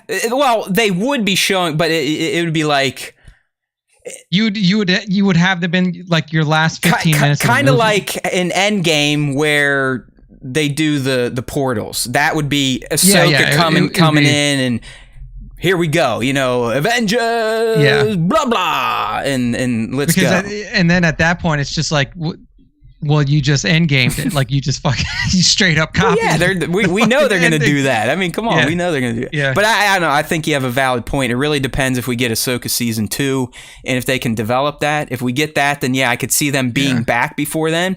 If they don't do Ahsoka season 2, I don't know. My idea might come to fruition where. And I also, it's just like, because then, like, at that point, you really have to examine the character of Luke Skywalker and, like, how you want to portray him. Because at this point, the Thrawn threat is really limited to whatever was in those crates. Like, and, you know, obviously really some of the other remnant are going to rally around them. So he will have a fleet. Yeah, I mean, he'll have, like, a third of the strength, probably even less than that than the original Empire. Dude, I don't even think a third. I mean, I think he might have a fleet, and that's it. Like, he might have maybe 2 or 3 other Star Destroyers if he's lucky, and that's it. And then obviously whatever's in their belly, so all the TIE fighters and the complements that are in a Star Destroyer. So, like, then you have to really, it's like, how, like, what do you want to, like, what's Luke's struggle? Like, if you bring him in and it's like he struggles and then they come in and save the day, like, what does he struggle against? Like, you really have to, like, make it believable for that character. And I think that's what they've done a really bad job of so far, is like, they don't make the scenarios believable for the characters that are involved in them. And that's been my whole problem with the Ahsoka series, is like the characters aren't put in situations where they're believably struggling against anything. And if you do that to Luke Skywalker, then you like cheapen the character value. Yeah. And it's a dangerous thing to do that to that character. Like for these characters, you can fuck around and do it because they're cartoon characters that you brought to life for the first time. And like a majority of the Star Wars audience doesn't know who they are. But if you do that to Luke Skywalker, then you make your fucking main guy look like a chump. And you make him look like a chump on a made-for-TV movie. That's what we want, though, and right? like that's not That's good what either. we want, though, right? We want the bad guys to lose. But here's a workaround for that. You're not wrong. Luke, right? Yeah, it's like do the clone Luke. Yeah, you. I mean, if you do it, if he really reaches into Legends that far, then like that's a believable scenario. Well, we know like, we have the cloning facility established in Bad Batch, right? Tantus. Yeah. And through the comics, the Emperor had his fucking hand, and he's already like cooking shit on Exegol. So I don't know. I mean, he as much possible. As he didn't scratch your itches for him, Dave still pulled some stuff from Zahn's source material here. A lot of the heir to Empire stuff from as it's been explained to me. I mean, outside of just saying heir to the Empire. So, yeah, interesting stuff there. I like that. It's a nice little tangent. But it's time for our last Ahsoka segment. I know, it's sad. And we just cooked up a list. There's no number, but we've got our top moments and then a couple low moments. Obviously, you're going to know one low moment from my friend over here. So we'll save that for last. I'll kind of let him go out with a glorious last diatribe about Mr. Thrawn. But for now, let's go ahead and reminisce about the show. It was a good show, ultimately. Thrawn or not, at least in my opinion. It was some damn good Star Wars. Definitely felt like Dave really kind of settling in as the heir to the Star Wars storytelling job role from George. So here we go. There's more than 9 moments. I'm just stupid and couldn't find the grid any bigger than 9. I'm not very good at this type of stuff. But starting with the good, right? Because I am a very positive person. So we're going to start with the best moments. And Nick, to me, I know a lot of people didn't quite dig Sabine early on, but I really loved her introduction on Lothal. Everything, the Ishiga tune that Ludwig worked on with the Kiner brothers is a fucking slapper. I mean, my daughter loves that. We play it every weekend. Sabine just looking like a badass on that swoop bike and doing that move, fucking with the E-Wing pilots. While the first 2 episodes for some people did drown on a bit, and Sabine seemed to kind of ho-hum, blah, blah, blah, long hair, she can't be a Jedi. Her intro was fucking top-notch.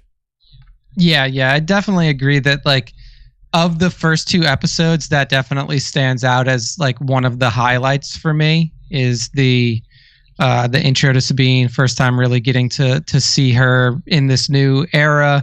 And I think that they did a really good job of establishing, like, her character archetype with that intro. Like, so I think that was a very well done scene. Great way to introduce a character to both old fans and new.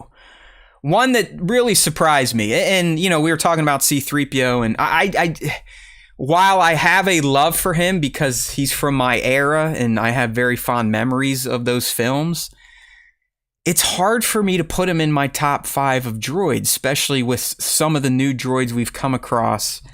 Chopper, this guy here we're about to talk about from Ahsoka, B2 from Andor, even BB-8. So C-3PO, he kind of gets an honorable mention. But, Nick, I have to say, Huyang pretty much stole every scene he was a part of in this first season of Ahsoka, right? I mean, he brought a lot of the humor.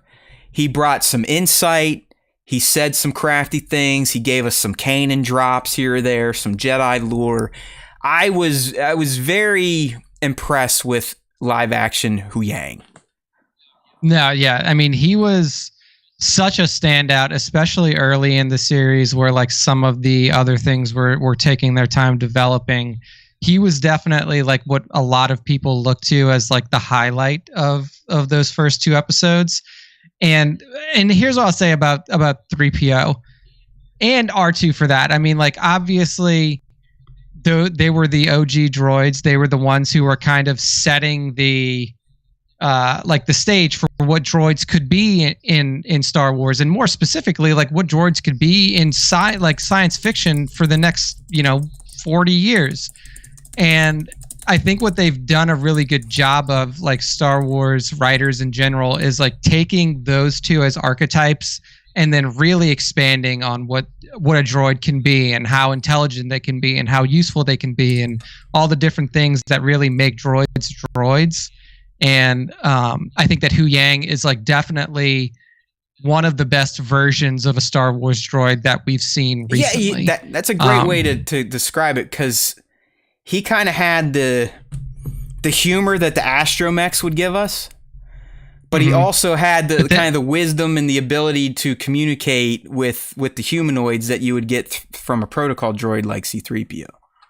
Exactly. Like he was a really good mesh of both sides of that. And that's really, obviously like K2 was one of the first ones where it was like they were using a droid as your primary, like towards the end of Rogue One, like they're using a droid as like the emotional tug. 100%. Like in a really big way. Was that the most emotional you got over a Star Wars droid? Oh yeah. I think so. I think so. I mean, that's got to be it for sure, because it's not like our heroes ever really sacrificed themselves. I mean, when I was a little kid, don't get me wrong, when fucking R2 gets his fucking pop top by his former best friend, that used to hurt me a little bit as a little boy, and I would always react like C-3PO when he'd see him, like, oh my god, R2, are you gonna, can you make so but yeah, I mean, our droids never really laid it on the line like K2 did. So yeah, K2's up there as well. But Hu Yang, he just killed it in Ahsoka. And David Tennant, I was so glad they brought him back. I mean, obviously he's a fucking expert actor, but I really think that's kind of what added to the overall excellence of this dude. Speaking of droids, up next, Chopper's Corellia Heroics. I mean, come on. If you were never exposed to this little fucking bucket before, that was the best way to get to know him. He's a murder bot. He doesn't give a fuck about shit. And the only person that can keep him from wanting to kill the entire galaxy is Hera. It was a brilliant scene to showcase his personality, doing his fucking flex shit, blaming her for losing stuff, just saying, hey, can we just blow up this city to save ourselves some time? He is up there. I mean, he's top 3 for me. Yeah, no, he was fantastic. I think that they did a really great job of like translating his antics in animation to live action. Like they even were able to like do his little arm thing. So that, I think that the translation of Chopper to live action was super that whole successful. scene, just from start to finish. Hey, can we blow him up? No. Hey, you lost my shit, bitch. And she's like, no, I didn't. Just move something. He's like, oh fuck, you're right. It's like, and the way he talks, and he's just fantastic. You gotta love that. He's an astromech, and he's got this busted ass fucking tire as his third leg. Like he doesn't even get a real third leg like R2 or R5 or R4. He's got this fucking like shitbag 1942 World War II plane tire coming out of his underbelly. So he is a classic angry little dude. And angry little dudes, that's kind of who I am. So obviously I'm going to love this one. This is because I'm a heathen.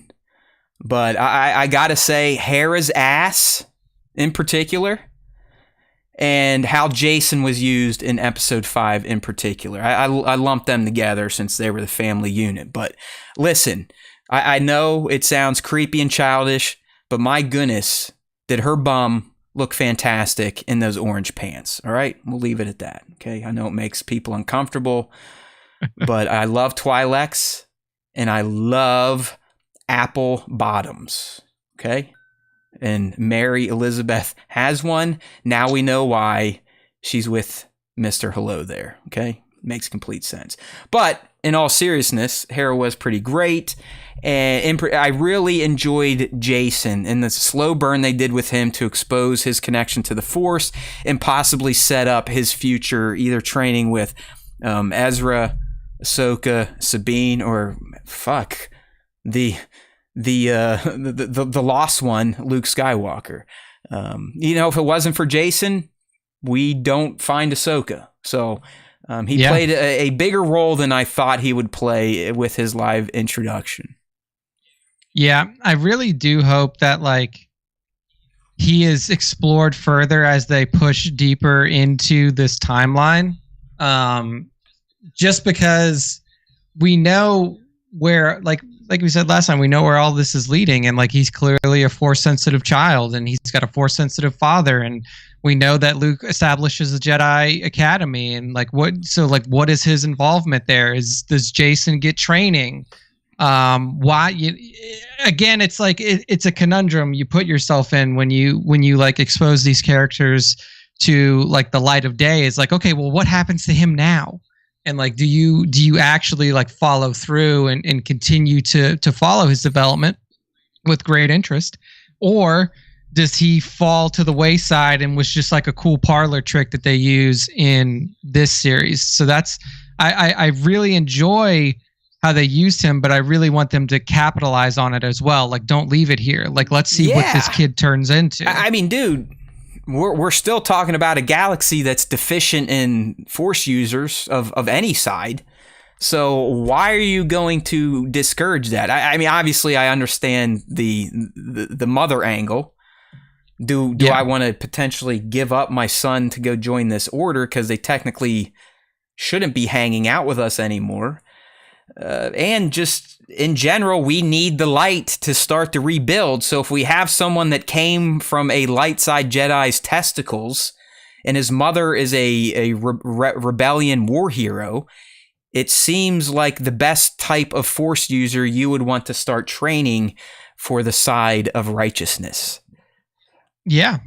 So now it's really will there be follow-up? Will the follow-up come in live action or animated form? And do we actually approach that time period? Do we actually eventually get to a place where you do start to explore the Jedi training that was going on in, that time period? In right. The I mean, TFA did Luke just give up after Grogu told him to go fuck off? I mean, was that it? Was he hey, I tried.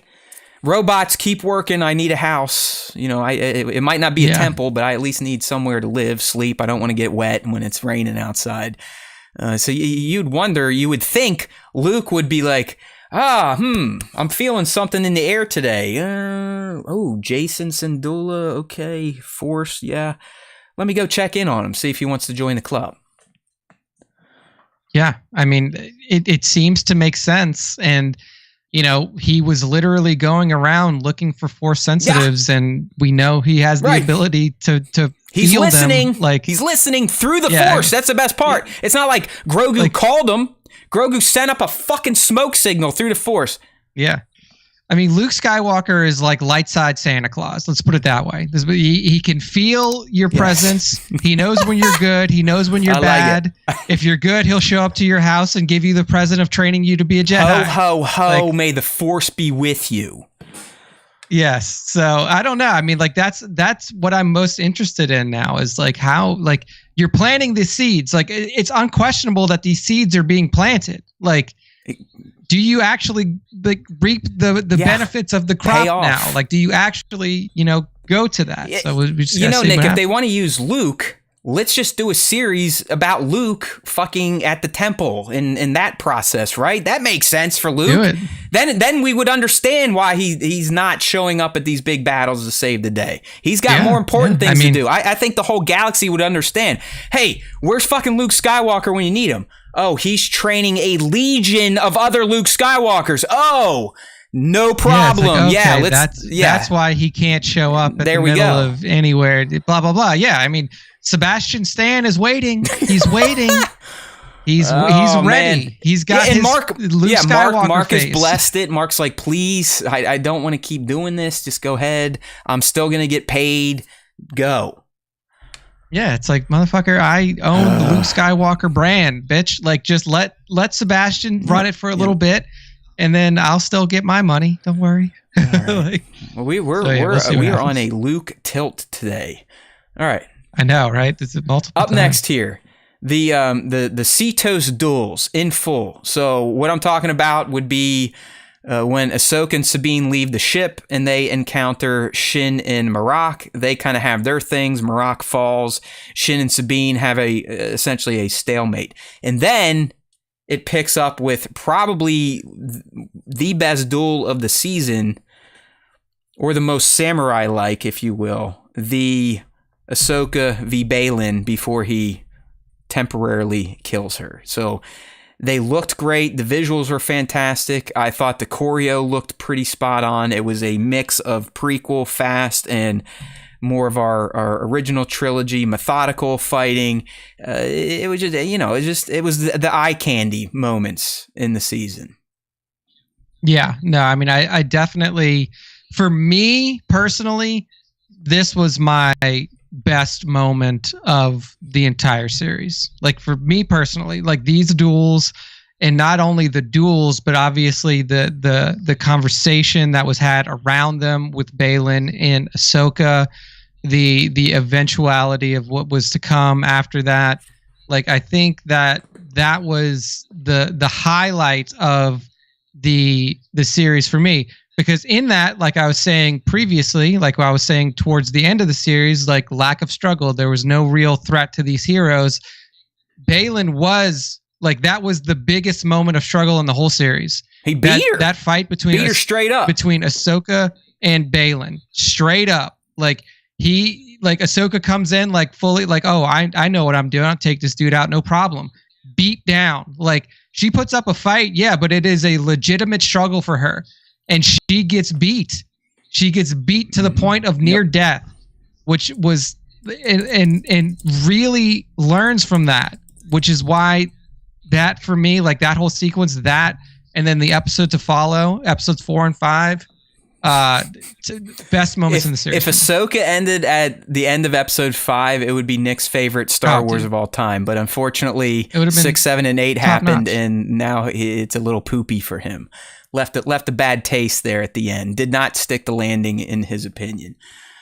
Yes. Yeah, I mean, like you said, the Baylan and Ahsoka was a thing of beauty. Not only did they have a true dialogue, but they're also having a conversation with the way they were fighting each other. I mean, literally, their movements were a dialogue in and of itself. It was great. I mean, yeah, the Anakin versus Ahsoka stuff was pretty cool too. But that was that fast twitch prequel, I'm here to murder you, my name's Darth Vader fighting, where the Baylan and Ahsoka, every one of their duels were very samurai-esque, very methodical, multiple style changes, multiple changes in who had the upper hand. It was just, like Nick said, poetry in motion, both through the words they spoke and their actions through their fighting. Yeah. All right. Well, speaking of our boy, nope, just kidding. Baylan and Shin's New Republic intro. A great way to not only kick off the premiere, but to introduce what has now gone down as one of the greatest sets of villains in all of Star Wars, even though they sort of weren't villainy in the end. Yeah. And that's the arrival of Baylan Shin on New Republic, and then just how they literally run roughshod over that cruiser, destroy it by themselves, and get their mark in Morgan Elsbeth. It set the tone for those two. It definitely did. And I think that, like, we've waffled, like, talked about this a lot, like, villain, is it the term to use? I think the perfect term to use is just more of a general antagonist. They're not villains, but they're also not heroes. They are antagonists in the sense that they are, to a degree, working counter to the goals of our heroes, but they're not directly opposing our heroes in any way at this point anymore. Like, Baylan was not in any way, shape, or form, like trying to foil the heroes after they got to just Peridia. If they got in his way. If they got in his way, he would push him out of the way. But that's it. Yeah. And that's what he would do. He's like, I'm just moving you away from me. I have no interest in killing you, because I truly think that in that first battle, like if he wanted to chop Ahsoka's head off, he could have done it. Like he could have murdered her and had her body laying on that fucking circle. But he took it to the point where he's like, I'm moving you out of my way, and if you survive, you survive. But that my goal is to not kill you. He even said like, "Hey, I'm glad to see you again." Like on Peridia, he's like, "I was kind of expecting this, even though he thought he killed her." So, you know what, Nick? Now with some hindsight, knowing his goal all along was to find the Mortis monastery, as we think. Yeah. Do you think when he was talking to her in that fight, essentially saying, like, I wish you could just see the big picture because you might be with me, do you think he knew that she had direct interaction with the gods of Mortis? That's such a good question. I'm a damn good Star Wars fan, everybody. Here you go. It's such a good question. We are under the assumption at this point that he has some sort of either connection or communication with either Abeloth, who is like, positioning themselves in a different way. Cause obviously if he's hearing like, I'm Abeloth, I'm a fucking giant universe destroying monster, probably not as excited to make his way there.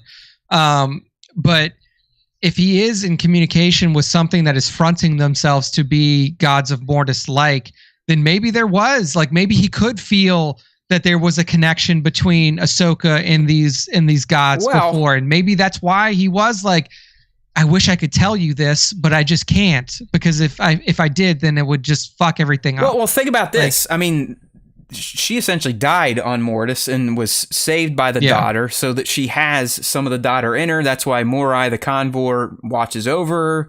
And that's why the end of Ahsoka, when both Morai and Anakin showed up, they were essentially saying like, hey, we got you. You are where you need to be. Ahsoka herself said, listen, let's not worry about this shit. We are now where we're supposed to be, Sabine, so let's move forward. And her spirit guides were telling her that too. But Nick, I mean, he was General Baylan Skoll. He knew General Anakin Skywalker. We can most definitely say that they might have talked about that mission. Like, hey, dude, you remember that shit you heard when you were younglings, the gods of Mortis? We were transported there, and Ahsoka was saved by the daughter. That 100% could have happened. So, you have to think that Baylan might have had some insights into Ahsoka's experience with the Mortis gods. No, yeah, I mean, 100%. It's very possible. And I think that he probably could sense, a little bit of like, you have a connection, or, he knows directly of the connection that they have. Which Travis saying misheard that as uterus destroying monster. You know what? Yeah. When I said universe destroying monster. That's what people call Nick's penis. Yeah. Nick's penis is dubbed the uterus destroying monster. You didn't hear it from me, okay? I like that. But I think that there could have been. I think he probably did either sense it or know of it through conversations that he had with Anakin. I mean, listen, everyone wants to make Ahsoka the daughter because she technically has a piece of her with her. So, why Baylan wouldn't be able to maybe sniff that out? Or, like I said, he just heard the story from Anakin. And if we now know that these childhood tales about Peridia they were telling them about, hey, the gods of Mortis, this could be the actual home of Mortis, of the monastery. This is it. Like, this is where it's at. It's truly here. That's where they got transported to. So, yeah, I'm kind of liking that. I hopefully our AI picks this up for a clip, because I think this got some juice. I think it will. I think it'll grab Come this. on, Opus. All right, good one there. Up next, obvious one here. I mean, really, the entire episode 5 is that's like the best Star Wars in a long time. Maybe, Mando season 1, season 2 finale, probably even better than that. But we're talking about the world between world lessons, and then obviously the white emerges. I mean, the entire episode from start to finish, even the little check-in with Hera, it's just like, yay, thank you. I mean, Hayden kind of got his glory again, quote unquote, redemption. Yeah. Like I mean, he started that tour with Kenobi, but really got to kind of be his guy here. No suit, no bullshit. And he was excellent. And the lesson was excellent. We don't need to go over that again. Watch our videos. We explained it to you if you're stupid. But visuals were great. Young Ahsoka was great. Live action Clone Wars was fantastic. Everything about it was just aces. Yeah. So, yeah, it's hard to go into that any further. I mean, you nailed it. It was probably, the best. I mean, one, it's the best version of Hayden Christensen, Anakin Skywalker we've ever seen. And two, the connection between Hayden and Ahsoka as actors was just on another level. Like like those two playing off of each other with those characters was done so well. And we all know they were in acting school together, right? Yeah, I would say like that was, like I think Rosario had talked about that in previous interviews that like she had, been to the same acting school as Hayden and they had known each other from that time. I mean, but yeah, you are right. They just, I mean, you could tell both of them had studied the animated versions in that relationship. I mean, Hayden 100% was hitting some of the animated Anakin cadences, movements when those scenes were being filmed. It was everything. I mean, there you go. I mean, that's the guy. That is Anakin. That's Vader. That is the guy. He's always been Star Wars for me. And that's why the prequels bum me out, but we're not going to go into that. So love that shit. And then obviously we get Ahsoka rebirth. She's much more like the spunky, risk-taking motherfucker we knew from the Clone Wars once she, came to peace with all the trauma that Anakin's fall had caused her. Just great stuff there. Yeah. And the fact that he's a ghost, we know he's following her, watching over now like Obi-Wan did for Luke. The potential is extremely high for more Hayden in the Mandoverse timeline, and that is excellent. Yeah, 100%. All right. Good kind of a cheap one, just fun visuals, kind of tapping into the Clone Wars feel a bit, but I loved Space Ahsoka. All right, when she donned her suit, got out there, was doing her aerials, literally fighting, snub fighters with two lightsabers, standing on the wing of her T6. So just cool shit. Like, hey, yeah, that's why Jedis can usually beat up dudes that are blue and are really smart, because they can do shit like that too. Jump around in space, chop off. Let's see you do some gymnastics in space, Thrawn. Okay, Ezra's saber build scene. All right, yeah, hey, Ezra's back. Okay, I think really where, if you're a new fan and even old fan, where you really start to get to see who Ezra is in that scene. I loved it from start to finish. How it started a bit contentious with Hu Yang, but as they kept talking and building, they came to an understanding that, oh, you have been involved in all this for a long time. You also were involved with my master Caleb, who taught me well, and I am showing you as an expert Jedi droid that I'm a damn good apprentice. Look how much I've learned. Look what my master taught me. And the other great part was watching Sabine kind of take all this in and go like, oh, fuck. Like, why can't Ahsoka and I have been like Kanan and Ezra? Because then Hu Yang would have loved me. So it was a great scene to touch on some of Ezra and Kanan from the past, but also to highlight some of the troubles that Sabine was going through on her journey to become a Jedi. Yeah. The one thing that I thought was funny about this scene, and if you look at, because it happens in 2 different episodes. So there's a moment where they're like fighting, all the whatever, the wastelanders and shit like that. Sabine's trying to give him the lightsaber, and he's like, I'm one with the Force, whatever his line was. Like, I'm one with the Force. I don't need a lightsaber. In universe time, 15 minutes later, motherfucker is in the thing building a lightsaber. It's like, you just said you didn't need it. What he should have said was, I gave that to you. That's your lightsaber now. Yeah, you keep it. I'm one with the Force. I don't need a lightsaber. And then immediately after that ends, like, man, I need a fucking lightsaber bad.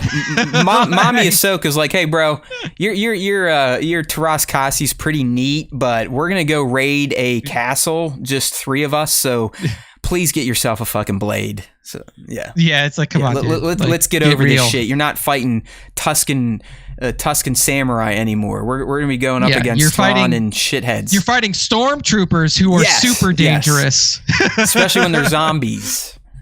Yeah, when their eyes are rotted out and they really can't see. All right. Yeah, no, but that was definitely the little connection to the emitter, and there's only been 2 of these. I was saving it for Caleb, and now he gets it. So fantastic.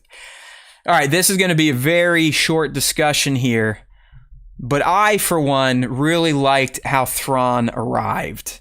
I love back into the galaxy. No. Back into the proper galaxy in the show. Like literally, the way it was shot, the cinematography was excellent. You had the organs playing. It sits over the Night Sister penis. It mounts it, and then you get that back shot and the Thrawn, and he walks out all like a fucking Mac Daddy. He's like, hey, the nightmare of this and that and do. I'm gonna piss off Nick. I still like that, at least, about Thrawn. That moment was fantastic because it's before he started doing anything. It went all downhill for Nick after that. But then he started like actually doing stuff, and then that all went to shit. So like I said, I didn't want to put too much on there about Thrawn. I put it's out there on the record. I thought he was just fine, but that's me. My buddy over here, young Nick, fucking hated him and hoped. Go read this dude's comment on our most recent fucking YouTube post. He eviscerates Thrawn even more than I do. Like, and then there's him, and then one other guy also. Yeah, they just fucking ate. You're not in the minority, but there's a bunch of people like me that just sit there and smile, like, hey, not that bad. So I didn't want to put too much about Thrawn. I'm going to leave it at that.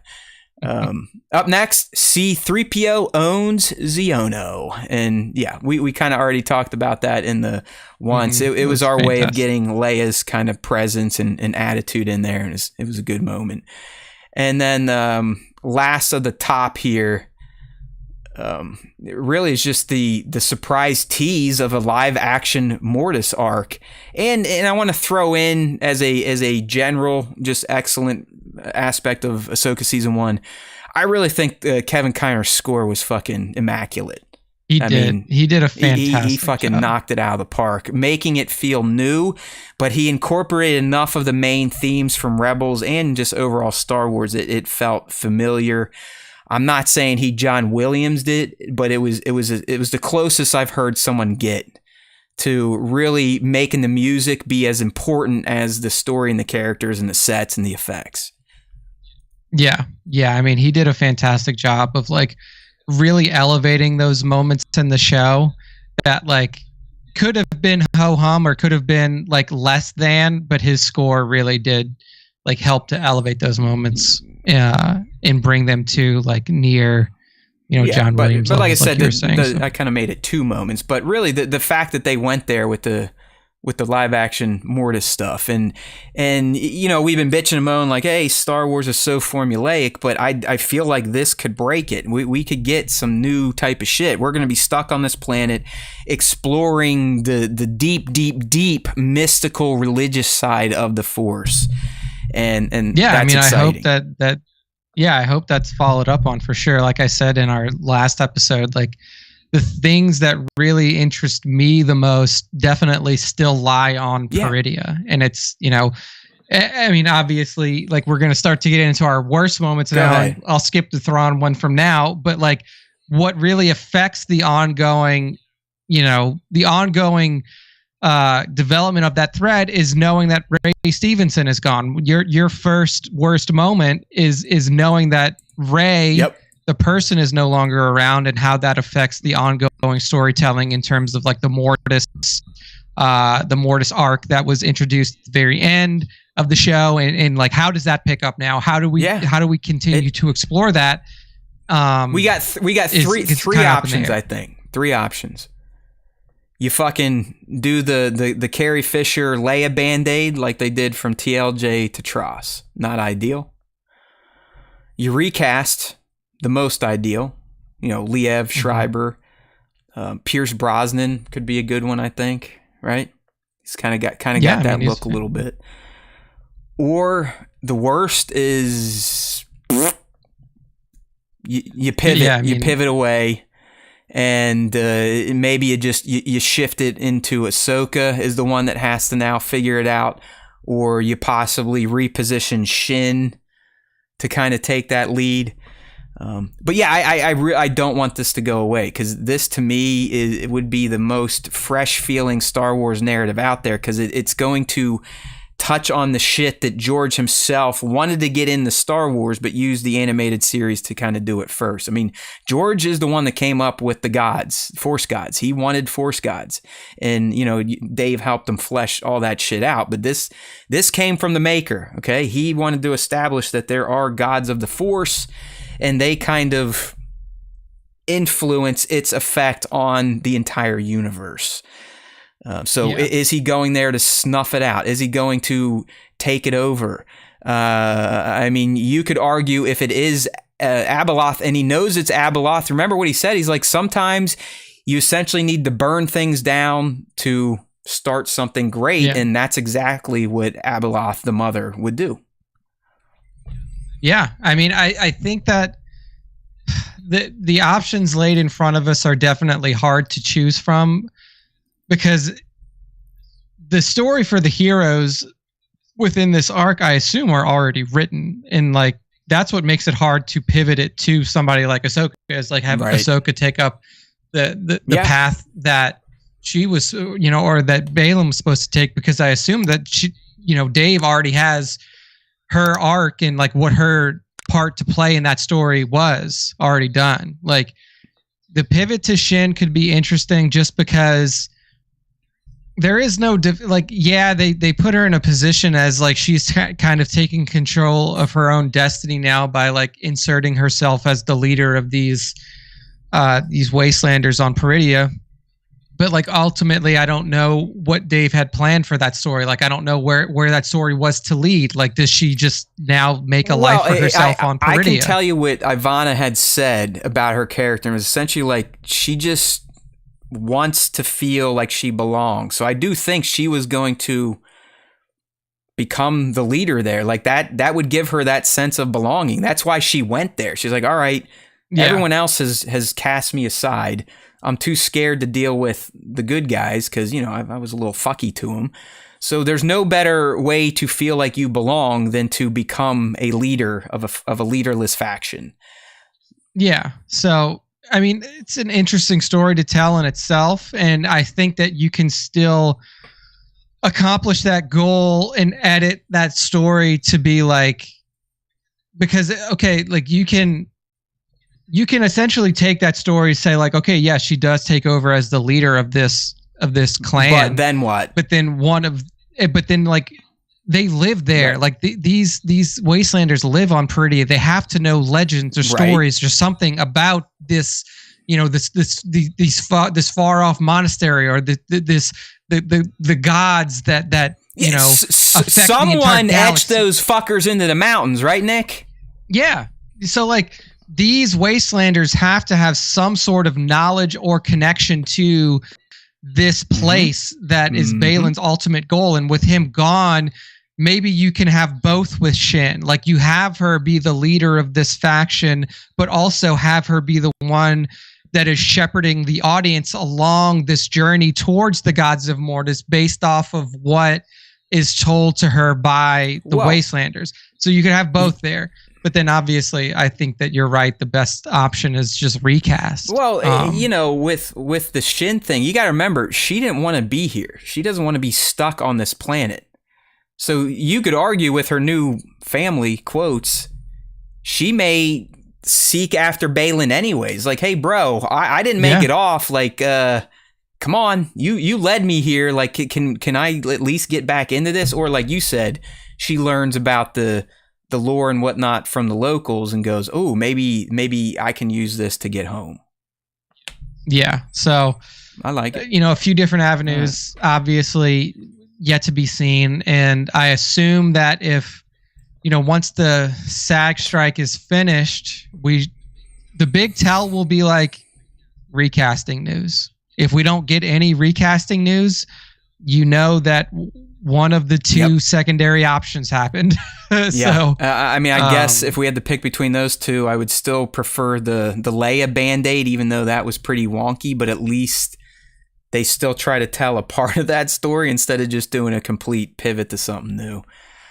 But really the news we need before any of this, and it's one of my other worst moments, it's not knowing that we're even going to get a second season. So, this goes, and here's like a piece of interesting news that is not related to Star Wars directly, but it is related to Star Wars in a very big way. Loki season 2 comes out, second most watched premiere ever on Disney Plus. I think the first most or might have been, ever. First most watched was Mandalorian season 3. How is this Star Wars related? Because that shows you the fall off that happens after the Mandalorian. Like, people watch the Mandalorian, but they don't watch the content that is connected to the Mandalorian. Like flagship only. It's like, oh, that show's back. The reason I checked out Disney Plus in the first place. So, like, what you would really like to see is like that carryover. Mm-hmm. Yeah, like, okay, Mando season 3, highest watched, premiere ever on Disney Plus. What's number 2? Ahsoka. That would be perfect. But what we're seeing is large fall off from Mandalorian to all of its minor properties that come under it. Hey, Nick, like, do you think they could fix that if they didn't have such a spread in between the shows? It's hard to judge, but I think what you need is like a shorter window of time between the shows. Leads and then you also need, hey, in 3 weeks you get Ahsoka. Yeah, like you need direct lead in, and I'm not talking like direct lead in time like in terms of time. Narrative, like, yes, a narrative time as handoff. Well. Like a fucking like this show ends and it's like, hey, guess what? Narratively, this is what's happening next, and guess what? The show's coming out in 2 weeks, dude. Like, and you know how they could do that real quick and cheap? Bring in the fucking MCU stingers, people. Like, is it that hard? Like, just bring in a stinger to fucking lead into your next show. And like, I don't know. So like, and that's they've only done it like, once ultimately with Book, and it worked, right? It got everyone like, okay, let's check it out. But now they're like, fuck it, who cares? We want to make Star Wars MCU and have a big crossover, but why use the fucking roadmap that Feige and them laid out for us? Yay! Yeah. So I mean, that's the big hurdle right now. And like another piece of news that I heard is that, specifically on the Marvel side, like this is not news about Star Wars, but on the Marvel side, they are, from what I've heard, execs want to pivot from away from limited series, like short run limited series, to multi-season type of traditional, stuff. Old school TV. Like old school TV, like traditional, like 20 episode multi-season style of shows. And what that does is keeps you on the hook. Like it does. Like, while the limited series shit is fun, you have no connection. Like, you have no reason to. It's like, well, why should I watch Moon Knight if I watched Loki? Like, what's the connection? Right. Well, there really isn't any, except for like the tenuous tie of it being MCU. Whereas, like, if Loki is in season 4, 20 episodes, you're invested because you're already into it. And that may, like, I don't know if that's going to be what they do with Star Wars as well, because that also changes the way that development happens. It's like, because right now the Mandoverse is a series of interconnected limited series. And if they shift away from that in Star Wars, then that really changes how your development cycle works, because then in that world, Ahsoka wouldn't even have its own season. Ahsoka would be season 5 of The Mandalorian. Or something like that. Even or they like would have you said, I mean, how great would it be to return to, oh, hey, it's fall. It's time for the new season.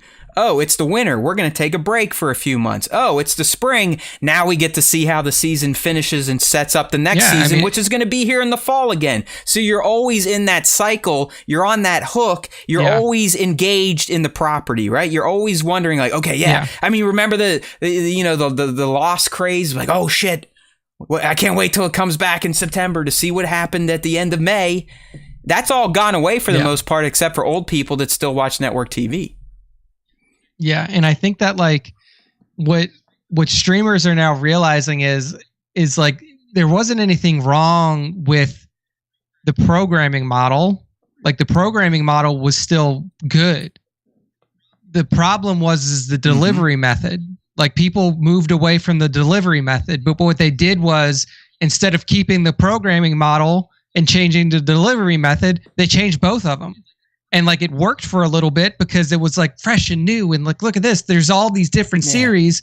And now they're realizing like, oh shit, like when you have all these different series, you lose viewership for each one down the rung. They're cannibalizing each other.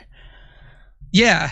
So well, I think that they've realized that with the MCU you've now. seen Netflix now. What are they doing with their flagships? No more binging, right? They'll drop half a season, then make you wait a month or two and drop the next. It's still not the traditional model, but they figured out like, hey, we could probably keep people paying for another month or two if we just spoon feed them the first part of The Witcher. I don't feel like canceling. It's coming back in, 60 days, and then they get the end. So, yeah, you are right. Even the streamers are almost reverting back to the traditional model of broken up seasons over a year's timeline. Yeah, I mean, it's like that's what keeps people interested because now we're in a situation with Star Wars where it's like, okay, Ahsoka's done. You wait years to get payoff. Yeah. Years. It's like, what happens now? It's like, okay, well, fuck.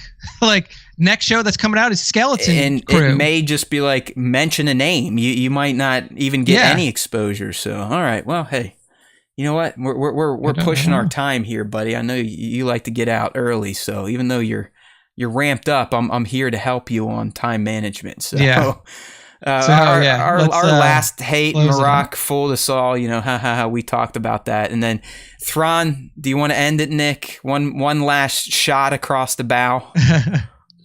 I mean, I've definitely like made my thoughts clear on Thrawn. And here, like, let me try to like focus this for you a little bit more because I think that people think that I hate the whole series because I don't like the portrayal of Thrawn. He just hates half the series.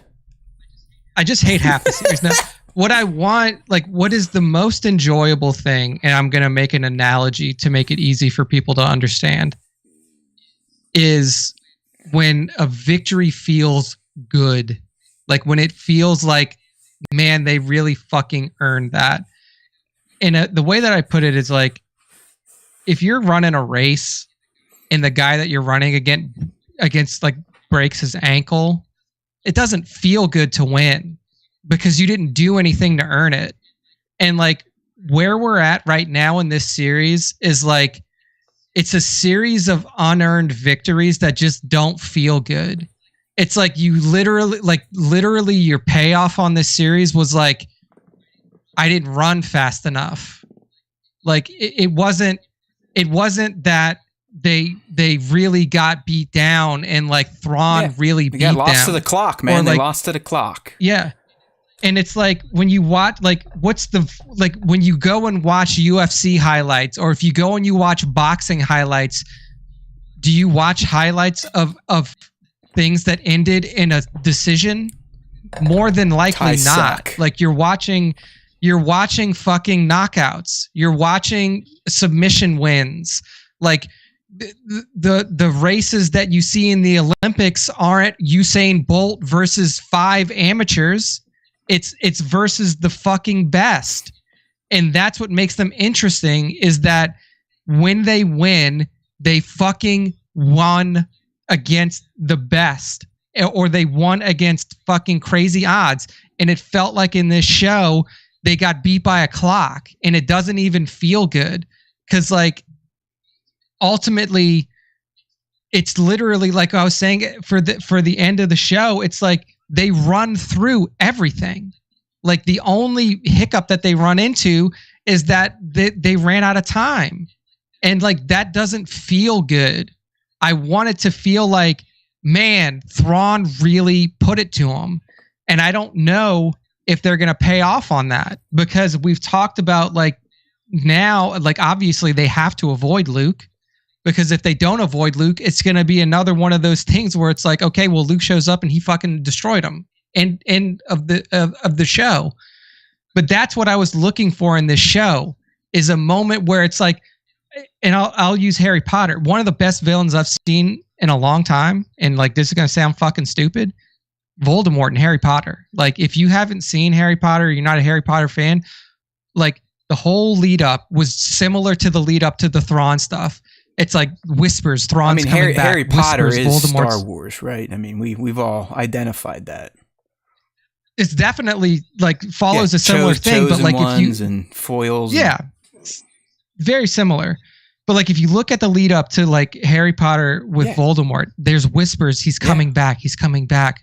And then it's like there are people out there, it's like, oh, he'll never come back. It's not, even if he does, not a big deal. He comes back and he takes the fuck over and he kills everybody in his way.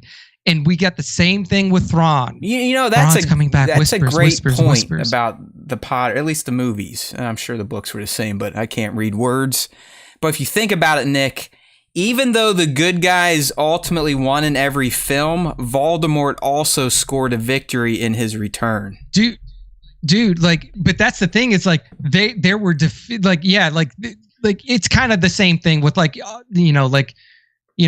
the hero always skirts out, but like in the fourth movie, when he fully comes back, Cedric and all, it's like Harry is literally like he has to watch his friend die in front of his eyes, and he has to watch the guy who killed his parents be fully resurrected in front of his face with nothing that he could do about it. Like, how powerful is that shit?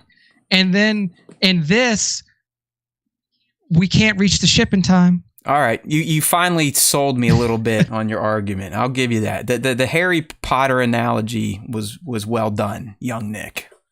Well done. And it's like way to really put a fucking dot on the I on your Thrawn argument for sure. Yeah. I'll give it to you, like, dude. When you're making sense. When Voldemort takes over, there's a scene, one of the fucking most brutal scenes I've ever seen, and this is in a kids movie.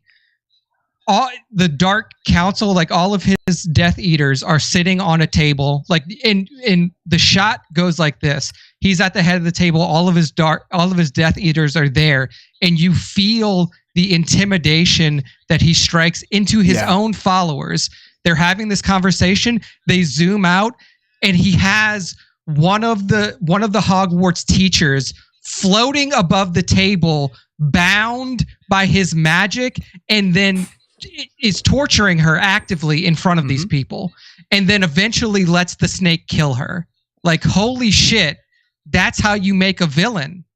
Like, this Thrawn doesn't even feel like he has that in him. And like, if you're gonna use a villain as the crux of your entire MCU style in-game fucking crossover shit, that's who I want to see. Not some guy who's like, get all the boxes in the ship, we only got 15 minutes. It doesn't feel as powerful. Fuck. There's no challenge to that, man. I mean, listen, I still like live action Thrawn, but you sold me much more on your argument. You got me there. I mean, it's a movie, it's a book, it's a great analogy for a stupid person like myself. Sold. It's this great. Great way to end the Thrawn hate. That is, what a fucking educated argument. And I ain't fucking around. Like, I'm not sitting here patronizing him. I was like, holy shit, he's making some really fucking good points here, people. I don't know if anyone's left listening to this show, but you're gonna get some fucking Opus AI clips on that motherfucker, because I hope Opus. He just fuck it, man. I'm gonna type Harry Potter into the fucking keywords. It better find it. It'll come out. It'll come out. Man, that was pretty excellent. That was good. You guys, this guy, I'm usually ready to fucking quickly respond to anything. I'm fucking kneecapped right now. So Anything else, or should we move into the fan segment? I think that's it. But you know what? Like I said at the end of the last one, the series is over now. They have a ton of time to develop Thrawn into like a really strong villain, a la Voldemort, a la some of the other Star Wars villains. He'll fuck up the New history. Republic at least. I mean, he'll fuck them up. But that's what I was looking for. If like people were like unclear on like what I was looking for, that's what I was looking for. I've been clarified. That was excellent. Because at the end of Harry Potter, when that motherfucker disintegrates, you're like, holy shit. Because I went into the last book, having read all of them, legitimately being like, if Harry Potter loses and gets killed in this, it honestly wouldn't surprise me. And he does. Like I was just going to say, even and he gets they kill the hero. Yeah. So like when that happened, I was like, holy shit, they did it. And I was like, wow, like they really they aced it. And like people have issues with those movies and stuff too, but like villain wise, they fucking nailed it. What was the back door? How was he able to come back to life again? Like they did some weird shit with that too. It was like some hero shit, but like essentially like he was holding the resurrection stone Skywalker and stuff like that. Is what you're saying, right? Yeah, okay. Like he essentially gets killed and like sent to this side death entrance where it's like he has a conversation with Dumbledore a fetus, and right? Like Voldemort's fetus, at least in the movie. And it basically what it was is like when he killed Harry, what he really did was kill the Horcrux that was connected, like killed Voldemort's Horcrux that was connected to Harry at the same time. So like while they're both in this like death realm, it was like Harry was the one that was strong enough to come back, not Voldemort's essence, and that's kind of how they got it. I'm going to give Travis the floor real quick. What's intimidating about Thrawn is that constant look of awareness he always has, almost a smirk. He isn't the killer, but knows how people will kill each other and themselves. Now, hold on. We're not trying to trigger Nick again. I do think that's a fair statement. That's all I was going to say. It's a fair statement. Okay. Yeah, that was an excellent end to your argument. So I just we'll leave it at that. All right, we got a little bit of time. Let's go ahead and do the fan segment. See, this is where if we were doing the Pat McAfee show in the Thunderdome, we could have someone hit the music and we'd be like, da, da, da, do, do, do, do, like a bunch of meatheads. I love being a meathead. All right, so Nick, go ahead and let's set this shit up as I get screen switched around here. All right. Yes. So to kick off the fan segment every week, we start off with the question of the week during live Star Wars shows. Our question of the week is always, what is your favorite or least favorite moment from that episode? Ours this week was, what is your favorite or least favorite moment from season 1 of Ahsoka? Hoorah. So to kick this off, we have our responses from our Instagram. Make sure to follow us on our Instagram at StarWarsTime.show. It's pretty much the same people every week because we are being throttled right now and only about 4 of you see our stuff. So make sure you like us on IG, you turn on notifications for StarWarsTime.show, or you look in Discord. Let's go. There we go. So to kick off the responses, it's 2797_studios. Our good friend, he's in the chat all the time. He says, I enjoyed the episode. He read the question wrong, I guess he means the season as a whole. There was a lot of great moments. Felt like the pace was perfect. Total sense of urgency, but Thrawn was methodical and unrushed. Had confidence in his plan and path. Seeing the Rebels crew back together and fighting side by side was sick. Fighting off real zombie troopers, more please. Choreography for the Morgan Ahsoka fight was a thing of beauty. Wasn't disappointed in the end either. Obviously open-ended, but felt satisfied. And of course, Anakin and Morai telling Ahsoka she's right where she belongs. Morokai, whoever that is. Morokai, yes. Morai, brother. Telling Morai, Ahsoka. brother. That might have been like one of those fucky autocorrects, but who knows? That's Morai's brother, Meraki. Yeah, Meraki. Telling Ahsoka she's right where she belongs. Morris Gods and live action. Yes, please. Can't wait for season 2. Hopefully, fingers crossed. Tones 1138 says got to be the live action Clone Wars scenes and the return of Anakin. Sure. There we go. Good stuff. Mando Pirate says there's too many to name. I'll start with Anakin's appearance at the end of episode 4, as it was the only time in a Star Wars series I was so awestruck that I couldn't do anything after I saw it. That's why you're better than us, and you don't spoil shit for yourself. Good for you. Yeah, well done. The Clone Wars flashbacks were another of mine because we got to see Ryloth in live action, the Mandalorians and Captain Rex Phase 1 and 2. Finally seeing all the stuff on Peridea was cool too. This is the best live action Star Wars we've ever seen. And I'm a Mando fanboy Strong like no statement. other. Thank you, Mando Pirate. It is. It's good stuff. Next up, we have League of Extraordinary Sixthers. He says, did a rewatch last night. The duels between Ahsoka and Morgan Elsbeth is still one of the finest moments of athleticism. Morgan is a true master of her art. I believe League is female, but that's all right. She will excuse us there. My bad. Oh, shit. Sorry about that. And then last one here. Actually, not last one. Burkhead Toy says, for me, it was seeing all the Rebels in live action and being a Rebels Season 5. Sure.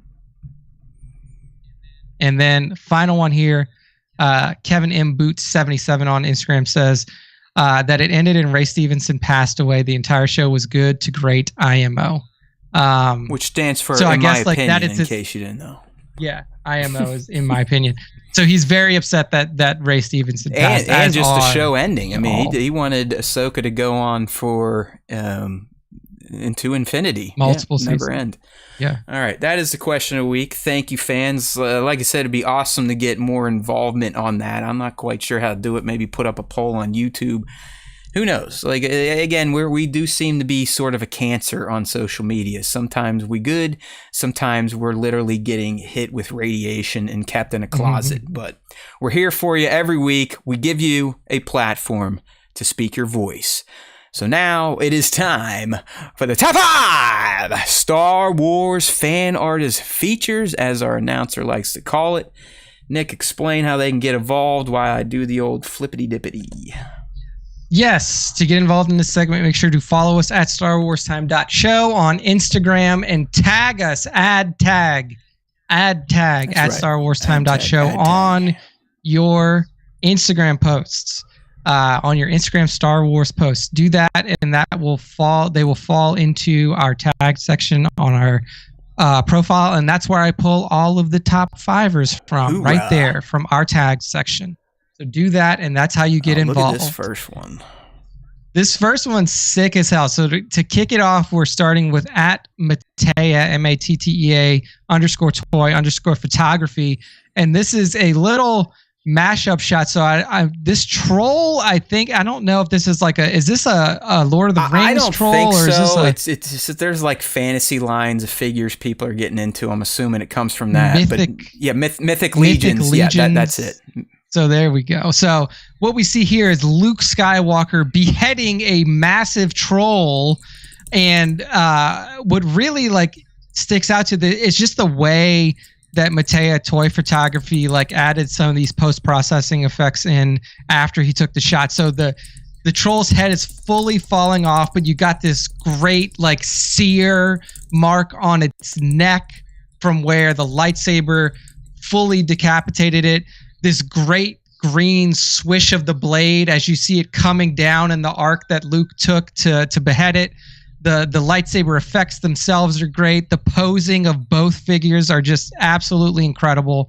And in this post too, Mattea gives you some of the behind the scenes that he used to, in the way that he made this shot happen. And it's just fantastic next level toy photography here from Mattea Toy Photography. Nick, I want to give a shout out to Travis Mitchell, our most recent follower and subscriber. You won him over. Shit. You won him over. Welcome to the club, nice. Travis. We do it every week, usually Tuesday night. Glad to have you in the family. Thank you. But yes, Mattea Toy Photography absolutely killed this Mythic awesome. Legions Star Wars crossover. Mostly practical, like you said. Yes. Indeed. Next up, we have Darth the Bev. The dance of Paz. The last dance of Paz. Good one. There you go. And yeah, that's what it is. It is a recreation of the Jane. is the recreation of the death of Paz Vizsla, and it is at the hands of obviously the Praetorian Guard. that we were introduced to in the sequel trilogy, but then obviously showed up at the still works. Very good shot though. You see Paz fighting off the Praetorian guards, and ultimately will fall to their blades. Dude, to me, it's a great fucking pose on Paz in particular, but the feeling of movement and action is strong in this shot, and that's definitely the seller here. 100%. I mean, fantastic stuff. Does a really good job of like trying to recreate that bunker on Mandalore as well, where all of it went down. So, well done at Darth_Bev on Instagram. Oh, next sad up, Rex.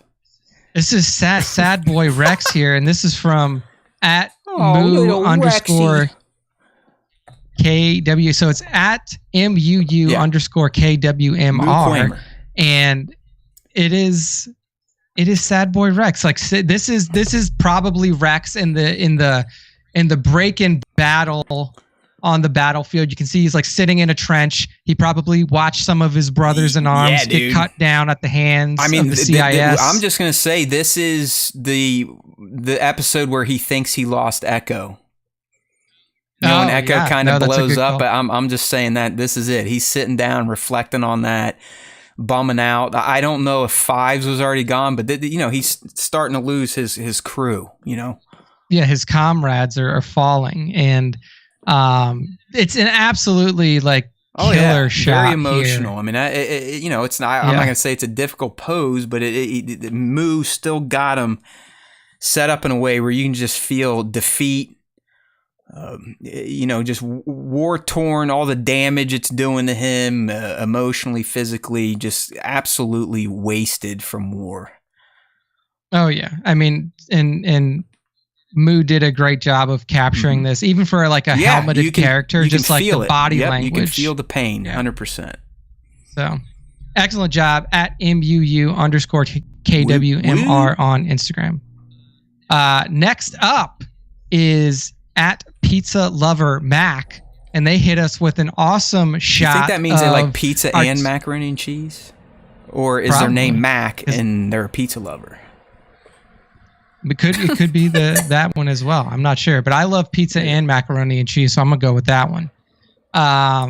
Gives us a good shot of our night owls here. So we got in the front, of course, the lead night owl, Bo-Katan Kryze, in the back, Casca Reeves.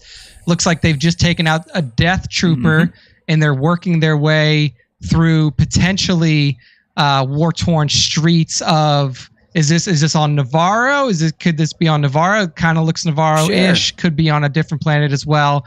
But just a good job posing the figures, and really like setting it up to put our heroes in a situation where they're fighting their way through a dangerous city. These are, I think this is like some of the last line of Black Series I collected, and they are prime. They're still sitting in a box, so I might get rid of them one day. But they are good looking Black Series figures. Those night owls. All right, Nick, I'm trying to load up Adrian's shot here, so just give me a second. Yeah, Adrian hates us at Action Figure Snaps. He does not let us embed his shots on our website. I'll get it for you. Here we go. It's up and full. Like, actually, the shots look better if we pull them up on Instagram instead of our shitbag just site. Like on straight up Instagram. But what we see here is a shot from the finale of Ahsoka season 1, and it is when our heroes are chopping and shooting their way through the zombie stormtroopers, the zombie troopers that have been resurrected by the Night Sisters after they had already all been killed the first time. They're killing them the second time.